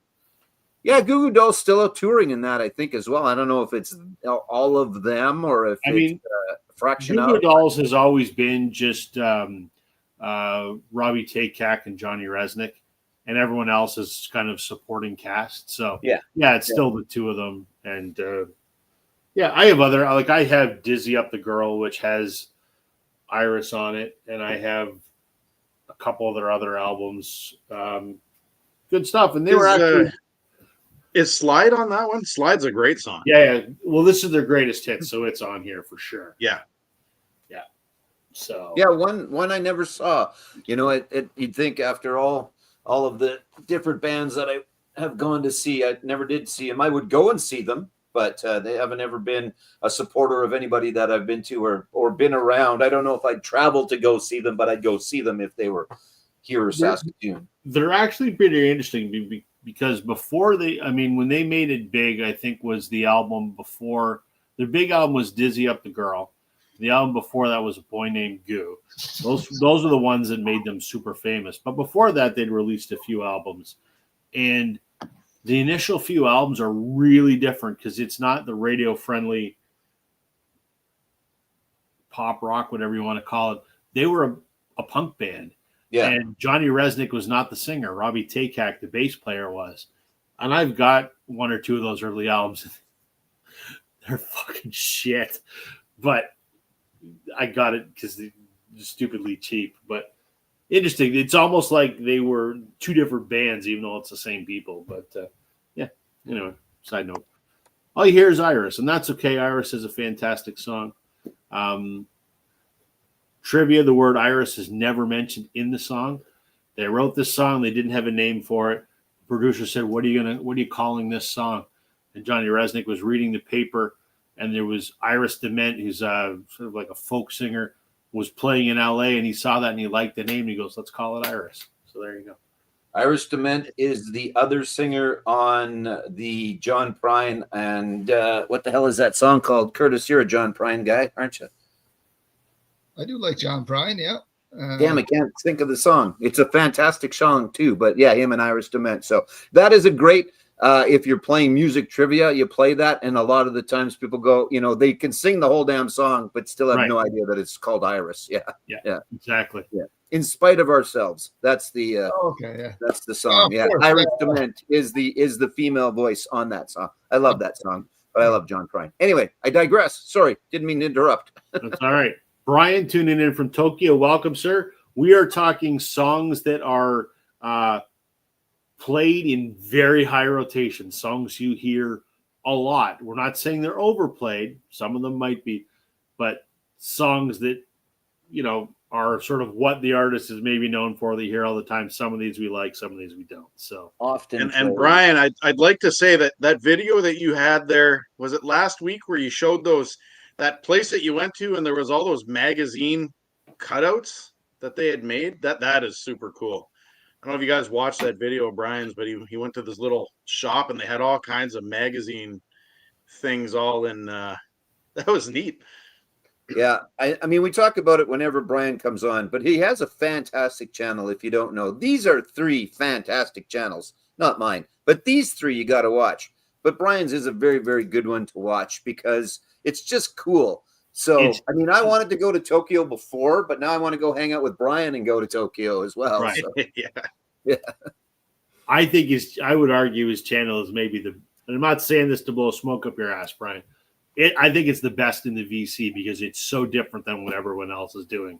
But it still showcases the love of vinyl and music and whatever. So 100%. My vote for the best channel in VC is Brian. That's right. Put it on the list, damn it. Yeah, not that my opinion matters, but there you go. All right, back to the top. What time is it here? It is, we got lots of time. We still got half an hour. So let her rip, Curtis. All right. Give her, as we say. Give her. All right. If you boys haven't already, sign up for Brian's newsletter. It doesn't come out that often, but there's some good stuff in the newsletter. Yeah. So cool. All right.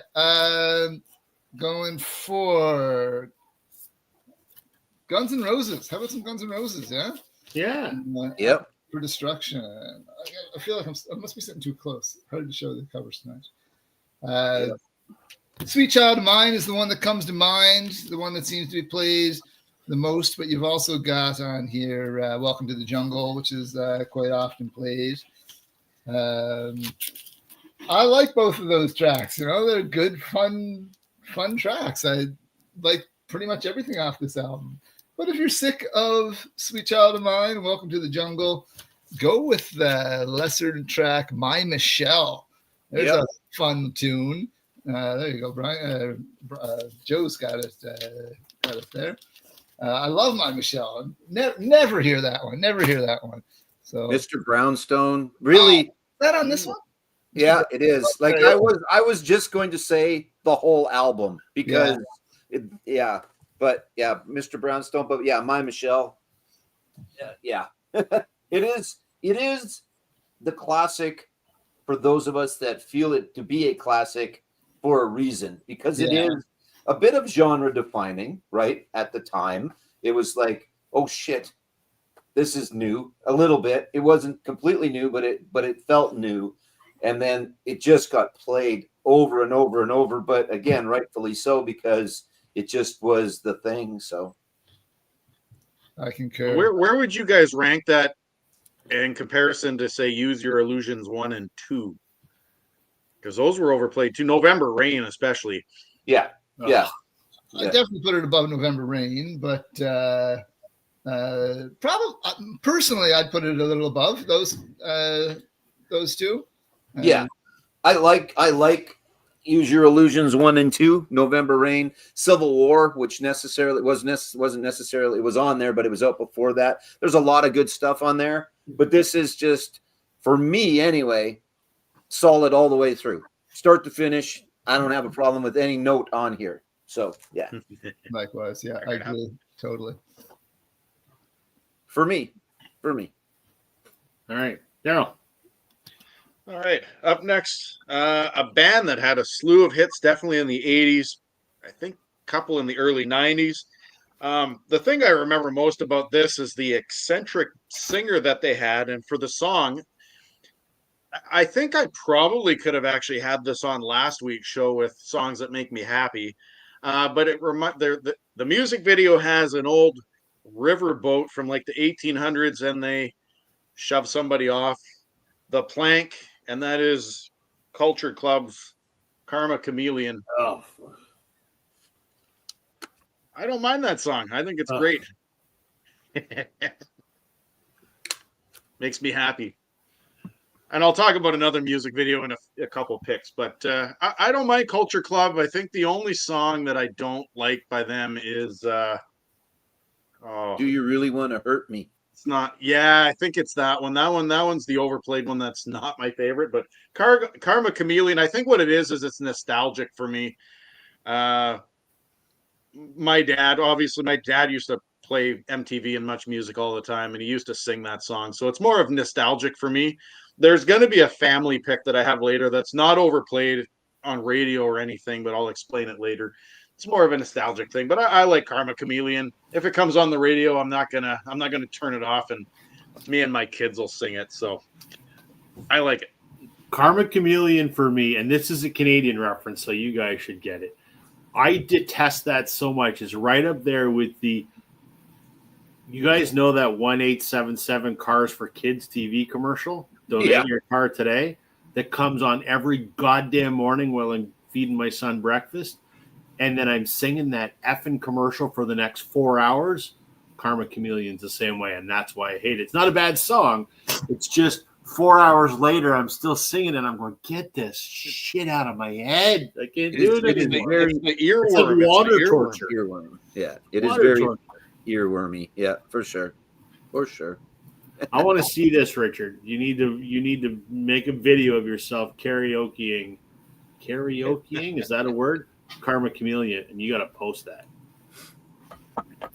Agreed. Scott, good evening, sir. Welcome.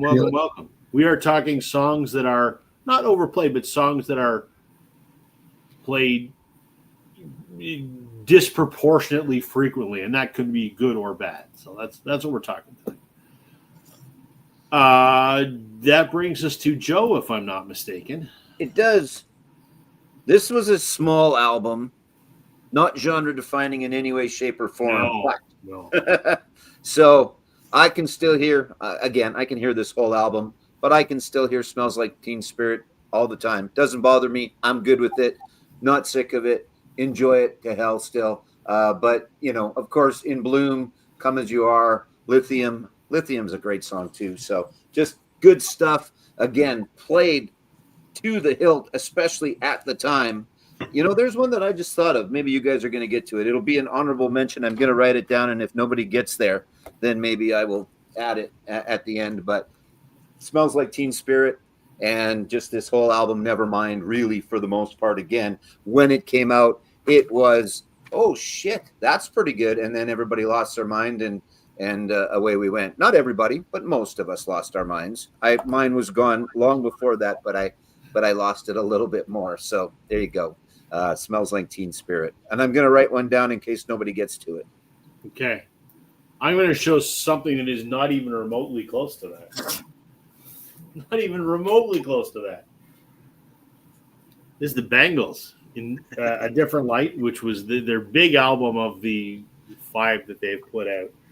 When you think of the Bangles, I mean, they had 3 hits. But the one that gets played probably the most is Manic Monday. Yeah. The song that Prince wrote for them because he was in love with Susanna Hoffs. A sentiment that I could completely understand because I'm infatuated with Susanna Hoffs. She could sing me my tax return, and that would be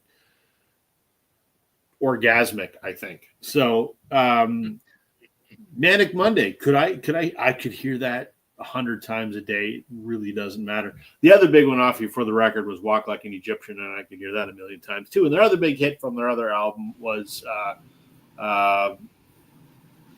Eternal Flame. So Manic Monday is kind of the one you hear almost all the time, and I'm okay with that. So I like anything that Susanna Hoffs sings. I'm going to go out on a limb and say, if nothing else, on YouTube, but it might be the only time in the same sentence the words tax return and orgasmic were in the same sentence. I know it's for sure the only time it's ever been said on YouTube.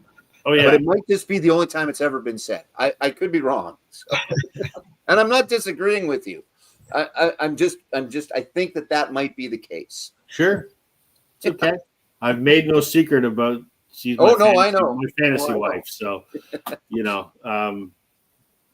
right. Was Hazy Shade of Winter only released as a single, or was it released on an album? It was a single, and it was on the soundtrack for the movie Below 40 or something like that. I think it was called. So that's a track I could listen to all day long. I love that song. Great. And the Bengals had some other good singles too, but those are like the three that they know. But that is a fantastic cover, and I think it's superior to the original for sure. So I'm with you. I love that song. Paul Simon's made a lot of money off other people singing his songs as well, kind of like we talked about earlier with Dolly Parton having people sing their songs. But that Disturbed one from a couple of years ago, Sound of Silence, was massive in that. So, but there is a lot of really good Paul Simon and Garfunkel songs as well. Why not sit there and let someone else do the work and you get paid for it? Sounds like a good deal. Right. If I can figure out how to do that, we'd have a much higher quality show here, but it is what it is. Yeah. All right. Back to the top. Curtis. All right. I showed this one on my most recent video that was inspired by all of you. The Clash, Combat Rock. And in the video I was talking about, what was I talking about? I was talking about, not Should I Stay? Rock the Casbah and Should I Stay or Should I Go? Both of those, I think, suffer from a bit of overplay.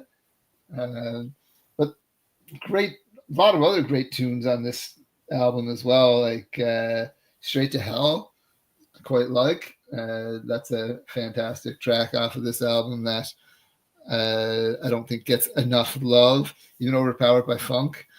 But Straight to Hell, I think, is the one that I think I would, if you're tired of Should I Stay or Should I Go? Actually, Know Your Rights is really this. So the whole thing is good. Yep, it is. But those two particularly get overplayed. Should I Stay or Should I Go? And Rock the Casbah. But that's where I was going with that one. Wouldn't it be nice to have been around when the Clash was a thing and just going, oh man, that's pretty good. So, I mean, I guess I was, but yeah, I was. Before my time, so it's nice to go back and take it in now retrospectively. So, yeah. You're a Sandinista fan, if I remember correctly, are you not, Rob? Didn't you have? I wouldn't say that I'm a fan. It was VLC'd to me, and I listened to it and I enjoyed it. Would I call myself a Clash fan? No, not even close. It's just not. It's not that I don't like it or do like it. It's just I've not put forth the effort. I've listened to Sandinista and it's fine. I would enjoy it if it was playing, but I have nothing of substantive value to add beyond that. I need more Clash. I've got London Calling. Actually, no, I don't. I have one disc of London Calling. Do you? Yeah. and I have that. So we got to rectify that. Yeah, you need everything, but maybe not give them enough rope. But still, you got to give them enough rope just because you got to have it once you got the rest. So right. Yeah. And the Rock the Casbah music video has one of the coolest animals in it, that armadillo. I think that's a really cool animal, man. Yeah. I had a buddy. Cool song, cool video.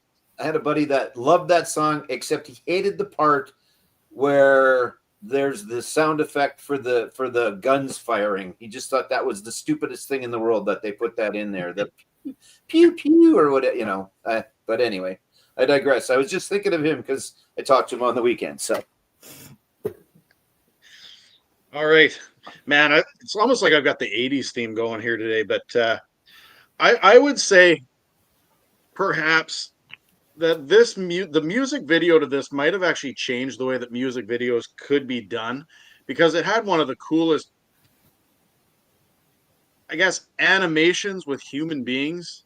And we've talked about Aha before, but Take on Me as one of the coolest videos, and I would think that it changed the way the industry does music videos by incorporating humans and cartoons and all that kind of stuff. I actually like The Sun Always Shines on TV better, but I mean, Aha is another one of those bands. I talked about Karma Chameleon and a pick or two ago, but it's another one of those happy songs. Like if I'm in a bad mood, I could listen to Take on Me. And according to Morten Astad, he actually says that some of the later albums by Aha are actually better than this. And they did have, like, obviously lots of hits in Norway and stuff, but he said that their music is, because we only know Take on Me, but he said that it's pretty good stuff. So I've actually got to take a bigger listen. And I actually heard that the lead singer there, Morten Harket, I think he's a little bit ill. I think he has Parkinson's or MS. I think he was just recently diagnosed with. So that's unfortunate, but it's a great band. Cool. I like the song, and the music video, I think, is what always draws me into that, because I think it changed the way that the industry does music videos, at least at that point. So Take on Me, classic song. I don't know anybody that vehemently dislikes that song, and it's always played on 80s radio. So I think it's good. Great track. Yeah, I think if you were to, there's like top 10 videos of all time lists, that's up there with Thriller and Sledgehammer. And because it was super innovative at the time and really well done as well. So, which was kind of cool. So, all right. What do I want to go with? Let's do this one. Let's play some Skynyrd, man. Lynyrd Skynyrd and Freebird. You could also go with Sweet Home Alabama, because that's actually probably played more, just because Freebird's longer and they don't play it as often. But that's the song that I wanted to go with. I'm a huge Lynyrd Skynyrd fan. I think I've talked about this before, where I've got a couple copies of it, because one's my buddy Phil's that passed away, and I've got all his records, so I kind of keep that together. And they are a little bit different of a variation as well, but pronounced Lynyrd Skynyrd, pronounced whatever you want to call it. Just good stuff. But Freebird, again, played a lot, especially on classic rock radio. And I'll never get tired of hearing that. You know what? I will get a little tired of Sweet Home Alabama, though. I said to my son when we went to see them a few years ago, if they don't play Sweet Home Alabama, which I knew they wouldn't bother me.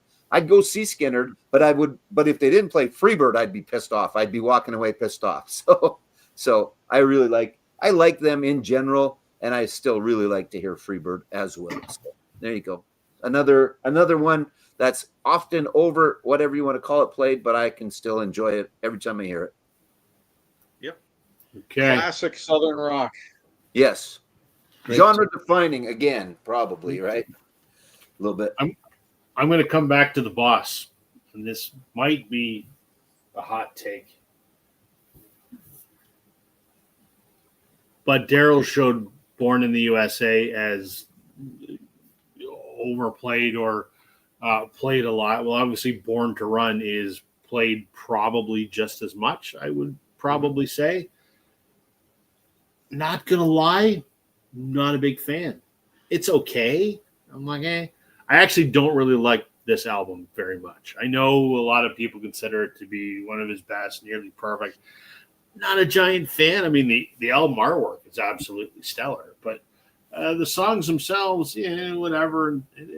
Born to Run, I just kind of go, there's about 100 other Bruce songs that I like more. So when Born to Run comes on, I just go, I'll listen to it, but I won't be terribly engaged in the listening experience. Mm-hmm. I think you've mentioned that before. Yeah. So, yeah. it's I think there's probably there's other songs in here I like better. I prefer Backstreets. I prefer Jungle Land. Not a big fan of Born to Run, and I really dislike Thunder Road. Love 10th Avenue Freeze Out. So I don't know what the hell I'm talking about, but that's just my visceral reaction. Born to Run, I go, whatever. It's a mixed album. It's a mixed bag of an album. Yeah, I think so. Yeah. Like if you compare it to like you said, we were talking about Born in the USA, like that's like it's a little more clean cohesive slate of great hits. Yeah. And to me, Darkness on the Edge of Town, that beautiful. This, I just kind of, it feels, the whole album to me feels a tad disjointed. So I always feel like I'm just waiting for it to really kick in, and it doesn't. Right. Yes. I don't know. Here it comes. No. I love the concept though. I mean, you look at the album cover alone, right? Here's Bruce, phenomenal songwriter. He's got a Telecaster. There's Clarence with a sax, and I'm like, yes, we're gonna get a great little roots rock album, and there's gonna be a saxophone. And for me on this album, it doesn't materialize kind of as I hoped it would. So I don't know what the hell I'm talking about, but that's just my reaction to that. I love Bruce, don't get me wrong. That's why I have 3/4 of his albums, and I plan to have them all, but that one just whatever. Yeah. What do I know? The answer, nothing. All right, let's do a speed round because it's 10 to 10. So we'll show what you got, and you don't have to be rapid fire, but All right, that's perfect. I got 3 albums left, so I'll show them all. All right. Well, you mentioned this, Joe. I think you mentioned it actually. Darryl talked about music videos. Well, of course, we got Thriller. That certainly gets a lot of airplay. So does Billie Jean, Beat It. They all get a lot of airplay, right? There's Michael. Classic cover. Yeah, classic cover. I mean, a great album for a reason, right? It gets played a lot for a reason. It's all great songs. Overlooked, maybe. I had down Human Nature. That's a good song. You don't hear a lot off this album. I think a deeper cut maybe. It's overlooked. So, whoop. Wrecking the joint. Oh. I think I'm not sure why the album cover and the inner are pretty much the same thing. Like there had to be more pictures at that photo shoot. Wasn't there? But whatever. Oh yeah, okay. Like the inside cover and the outside, the cover and then the inside. Yeah. But whatever. like anybody gave a rat's ass because it sold 55 million copies or however many copies it sold. Right. Mm-hmm. What was I going to go with here? I gotta look. I got to look at the label. I can't remember. Was it Brown Sugar? Yeah, Brown Sugar. Brown Sugar. There we go. Double checking I had the right albums. Brown Sugar. I think probably this cover's all beat up. Actually, the record's a little beat up too because they had the record in the front here. It's got glue on it from where the zipper was glued in. Yeah. Anyway, it plays through, but Brown Sugar I think is the one off here that gets played on classic rock radio all the time. That the whole album's great. So give us some more Stones off of this other than just Brown Sugar. And we're gonna end off with a little reggae. Peter Tosh, his debut album, debut solo album. Legalize This, probably his most overplayed track, or his most often played track. Good track, I like it. Ahead of its time, we're there now. We're in the days of legalization, so it's ahead of its time. Yep. But there are some really great tracks on here. Let Jah Be Praised is a fantastic tune. He's got a love track on here that I really like. Love tune. What's it called? Why Must I Cry? Peter Tosh doesn't do love songs. He does, protest songs. He does militant songs. He does deep Rastafari songs, but he doesn't do many love songs, unlike Bob does, right? So, but it's a good tune. So there's an overlooked one on this track. So not just Legalize It. So I listened to, finally got around to cleaning and listened to that Bunny Whalers one that I sent you. Yes. I don't know if you remember. Yeah, good. Yeah, that's a good album. That's Bunny Sings the. Is it where Bunny Sings the Whalers? Was it that one? Yep. Yeah. Yeah, I can't remember. Well, it's just him, right? So yeah. Yeah. Yeah, it was good. I listened to it late last week. So good album. Yeah.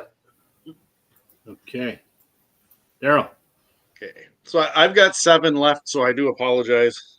I just grabbed a whole pile, but so this first one is the only one that arguably probably wasn't overplayed on radio, but in my household when I was a kid, my dad used to overplay this all the time, and that's Ringo Starr's "The No No" song. My dad used to play it all the time. Yeah, I think it's a funny, quirky song, but I could see why people wouldn't like that song. Although, what's the other one that's on here? You're 16, I think, was probably played more than the No No song. It's okay. It's okay. Now these guys, and this one here is a gatefold, but it's a boring gatefold. It's greatest hits. This is Linkin Park's Paper Cuts. The song "Numb" was all over the radio. I like Linkin Park's "Numb" and stuff, but listening to 89X radio in Windsor when it came out, when I lived there, it was on every day. Kind of like the Ataris and stuff. It was almost played on a regular rotation with the Ataris and other punk-like bands, I guess. But Linkin Park, can't go wrong there. I get why people might not. Rob, you're going to get a good laugh out of this, but I mean, come on. MTV played the shit out of this guy. Love it. Vanilla Ice and Ice Ice Baby. I need to get that record badly. It's a great one, and play that funky music he did. I think those were pretty much the only ones that were off of this. He had one album after that was, yeah. But Ice Ice Baby, and of course the whole follow to the whole, he never asked for permission to sample that track. Oh, it's got an extra this note. One here. What's that? It's got an extra note. You know that? Yeah. I don't know that song. That's a great song. He did a funny interview where he's trying to explain how it has an extra note, which he's totally being. That's right. He did say that. Yeah. I don't know how where I saw it, but I did. Took me a little bit to get into this album, but I think this album is genius. But I mean, there's 3 tracks on it that were played all the time. Everybody Wants to Rule the World, definitely on heavy rotation. Shout and Head Over Heels, probably not as much, but Tears for Fears. This album in particular, their other stuff wasn't overplayed to an extent, but Everybody Wants to Rule the World. I know there are some people that don't ever want to hear that again, but I think it's an okay track. Next band, there's one song off of this album that declared this band to have sold out, and this is their worst album ever because they sold out, and that's Metallica's Black Album. And Enter Sandman, you talked about jock rock earlier, but Enter Sandman fits that bill, I think. Played at every sports venue and all that, but I think that this is great. Metallica's Black Album. Last 2 here. Not sure if Rob's going to show these guys, but U2, the Joshua Tree. I'll never get sick of these guys, but this album, I mean, the 3 big ones that were on here was played in heavy. The Street Have No Names, With or Without You, 2 great songs. Yep. And then last but not least is Toto 4. Africa, I think, is a great song, and I think Rosanna is also on this. So, you know, I need to find that record too. Yeah, it's good stuff, and I'll never get sick of those. Not to mention my youngest son is infatuated with Africa as a whole, as a continent. He talks about it. He's got this atlas in his bedroom, and he sings Africa all the time. So those are my picks. Can't go Very wrong. nice. All right, Joe. All right, let's see. Let's go with this one first. Thunderstruck, again, never have a problem with it. I remember where I was the first time I heard it. I love it. I love it live. It's good. I'm going to go get to see them. I'm looking forward to it. Last time, I know I said that last time, but one more last time. What the hell? I'm looking forward to it. It's going to be good. Blitzkrieg Bop by the Ramones. There's a lot of Ramones songs. Again, a lot of these come back to because I go to a lot of football games, whether I'm working at them or going to them.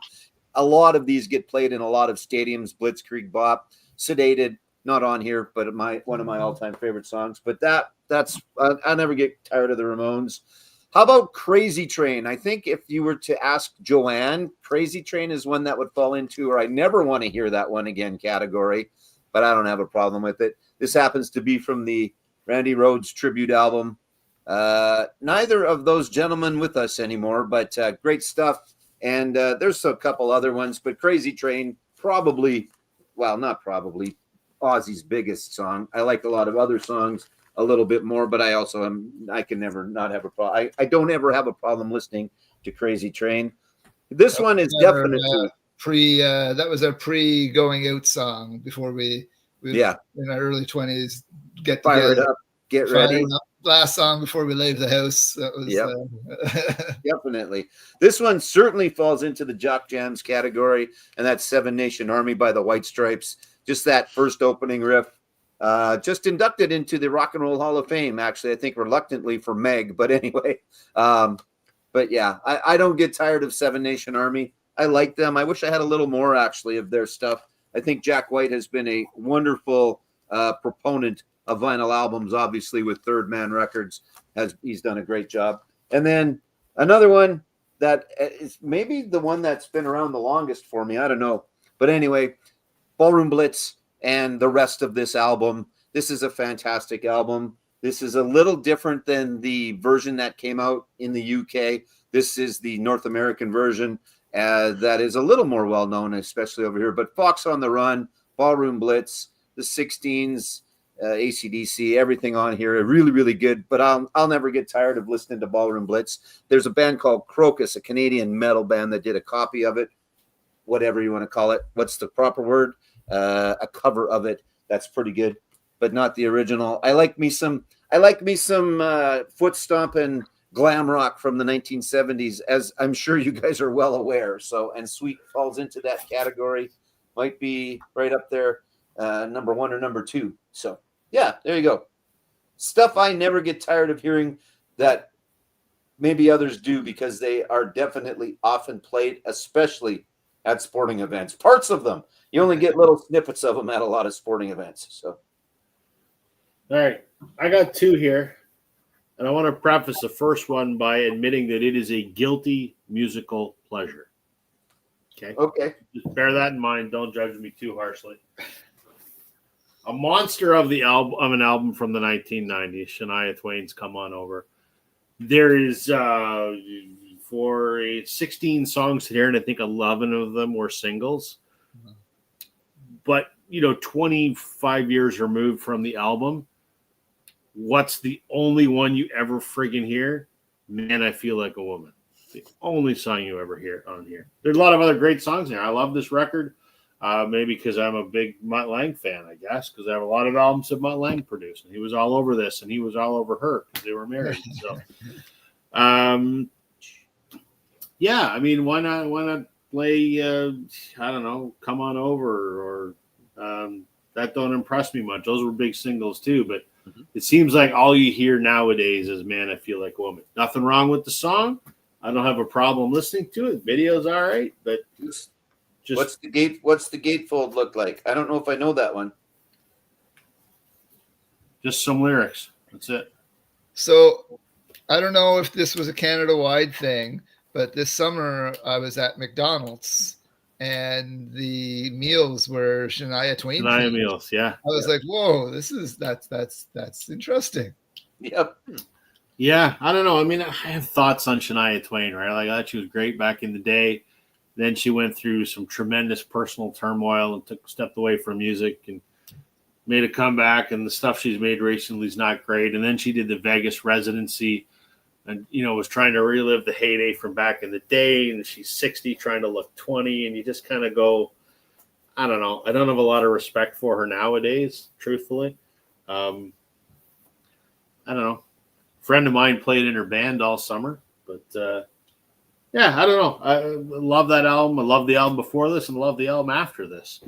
The 3 Mutt Lange albums. Love them all. But I'm going to close this out with this gentleman, Tom Petty, who has, hits the list as long as my arm. But if you ask most people, they're probably going to say Free Fallin'. Great song. Love it. Fantastic. But how do you pick a good Tom Petty single? Because there's so bloody many of them. But I mean, even on this album alone, you've got I Won't Back Down, Running Down a Dream, Feel a Whole Lot Better. I mean, those are huge singles right off the bat. I love Zombie Zoo, probably one of my favorite Tom Petty songs. But not a Heartbreakers album, but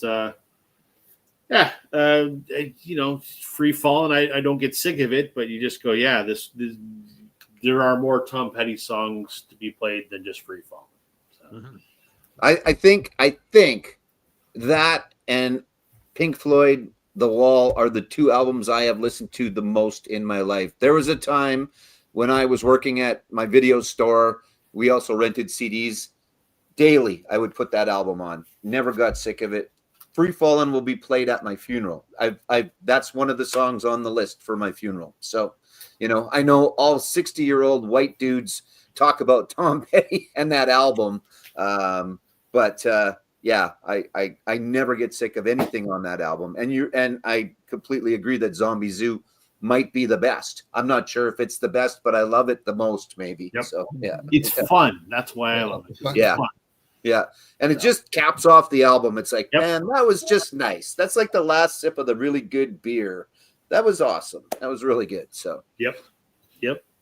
There we go. We did it. We talked about every song that's overplayed in the history of music. So there we go. Yeah. We did it. There's a couple more. We'll do as we always do and go around the horn and just talk about what we want to talk about. Curtis, you're our guest. What's going on your channel, my friend? My channel's turning into a thread response channel, which is fine. I've been enjoying doing a lot of the thread responses. So that's what's been catching my attention lately. So that's what's been going on in the channel. I have nothing planned for this week. We'll see if something catches my eye before the weekend that I put something out. If not, next week. Very good. Daryl, what about you? What's going on?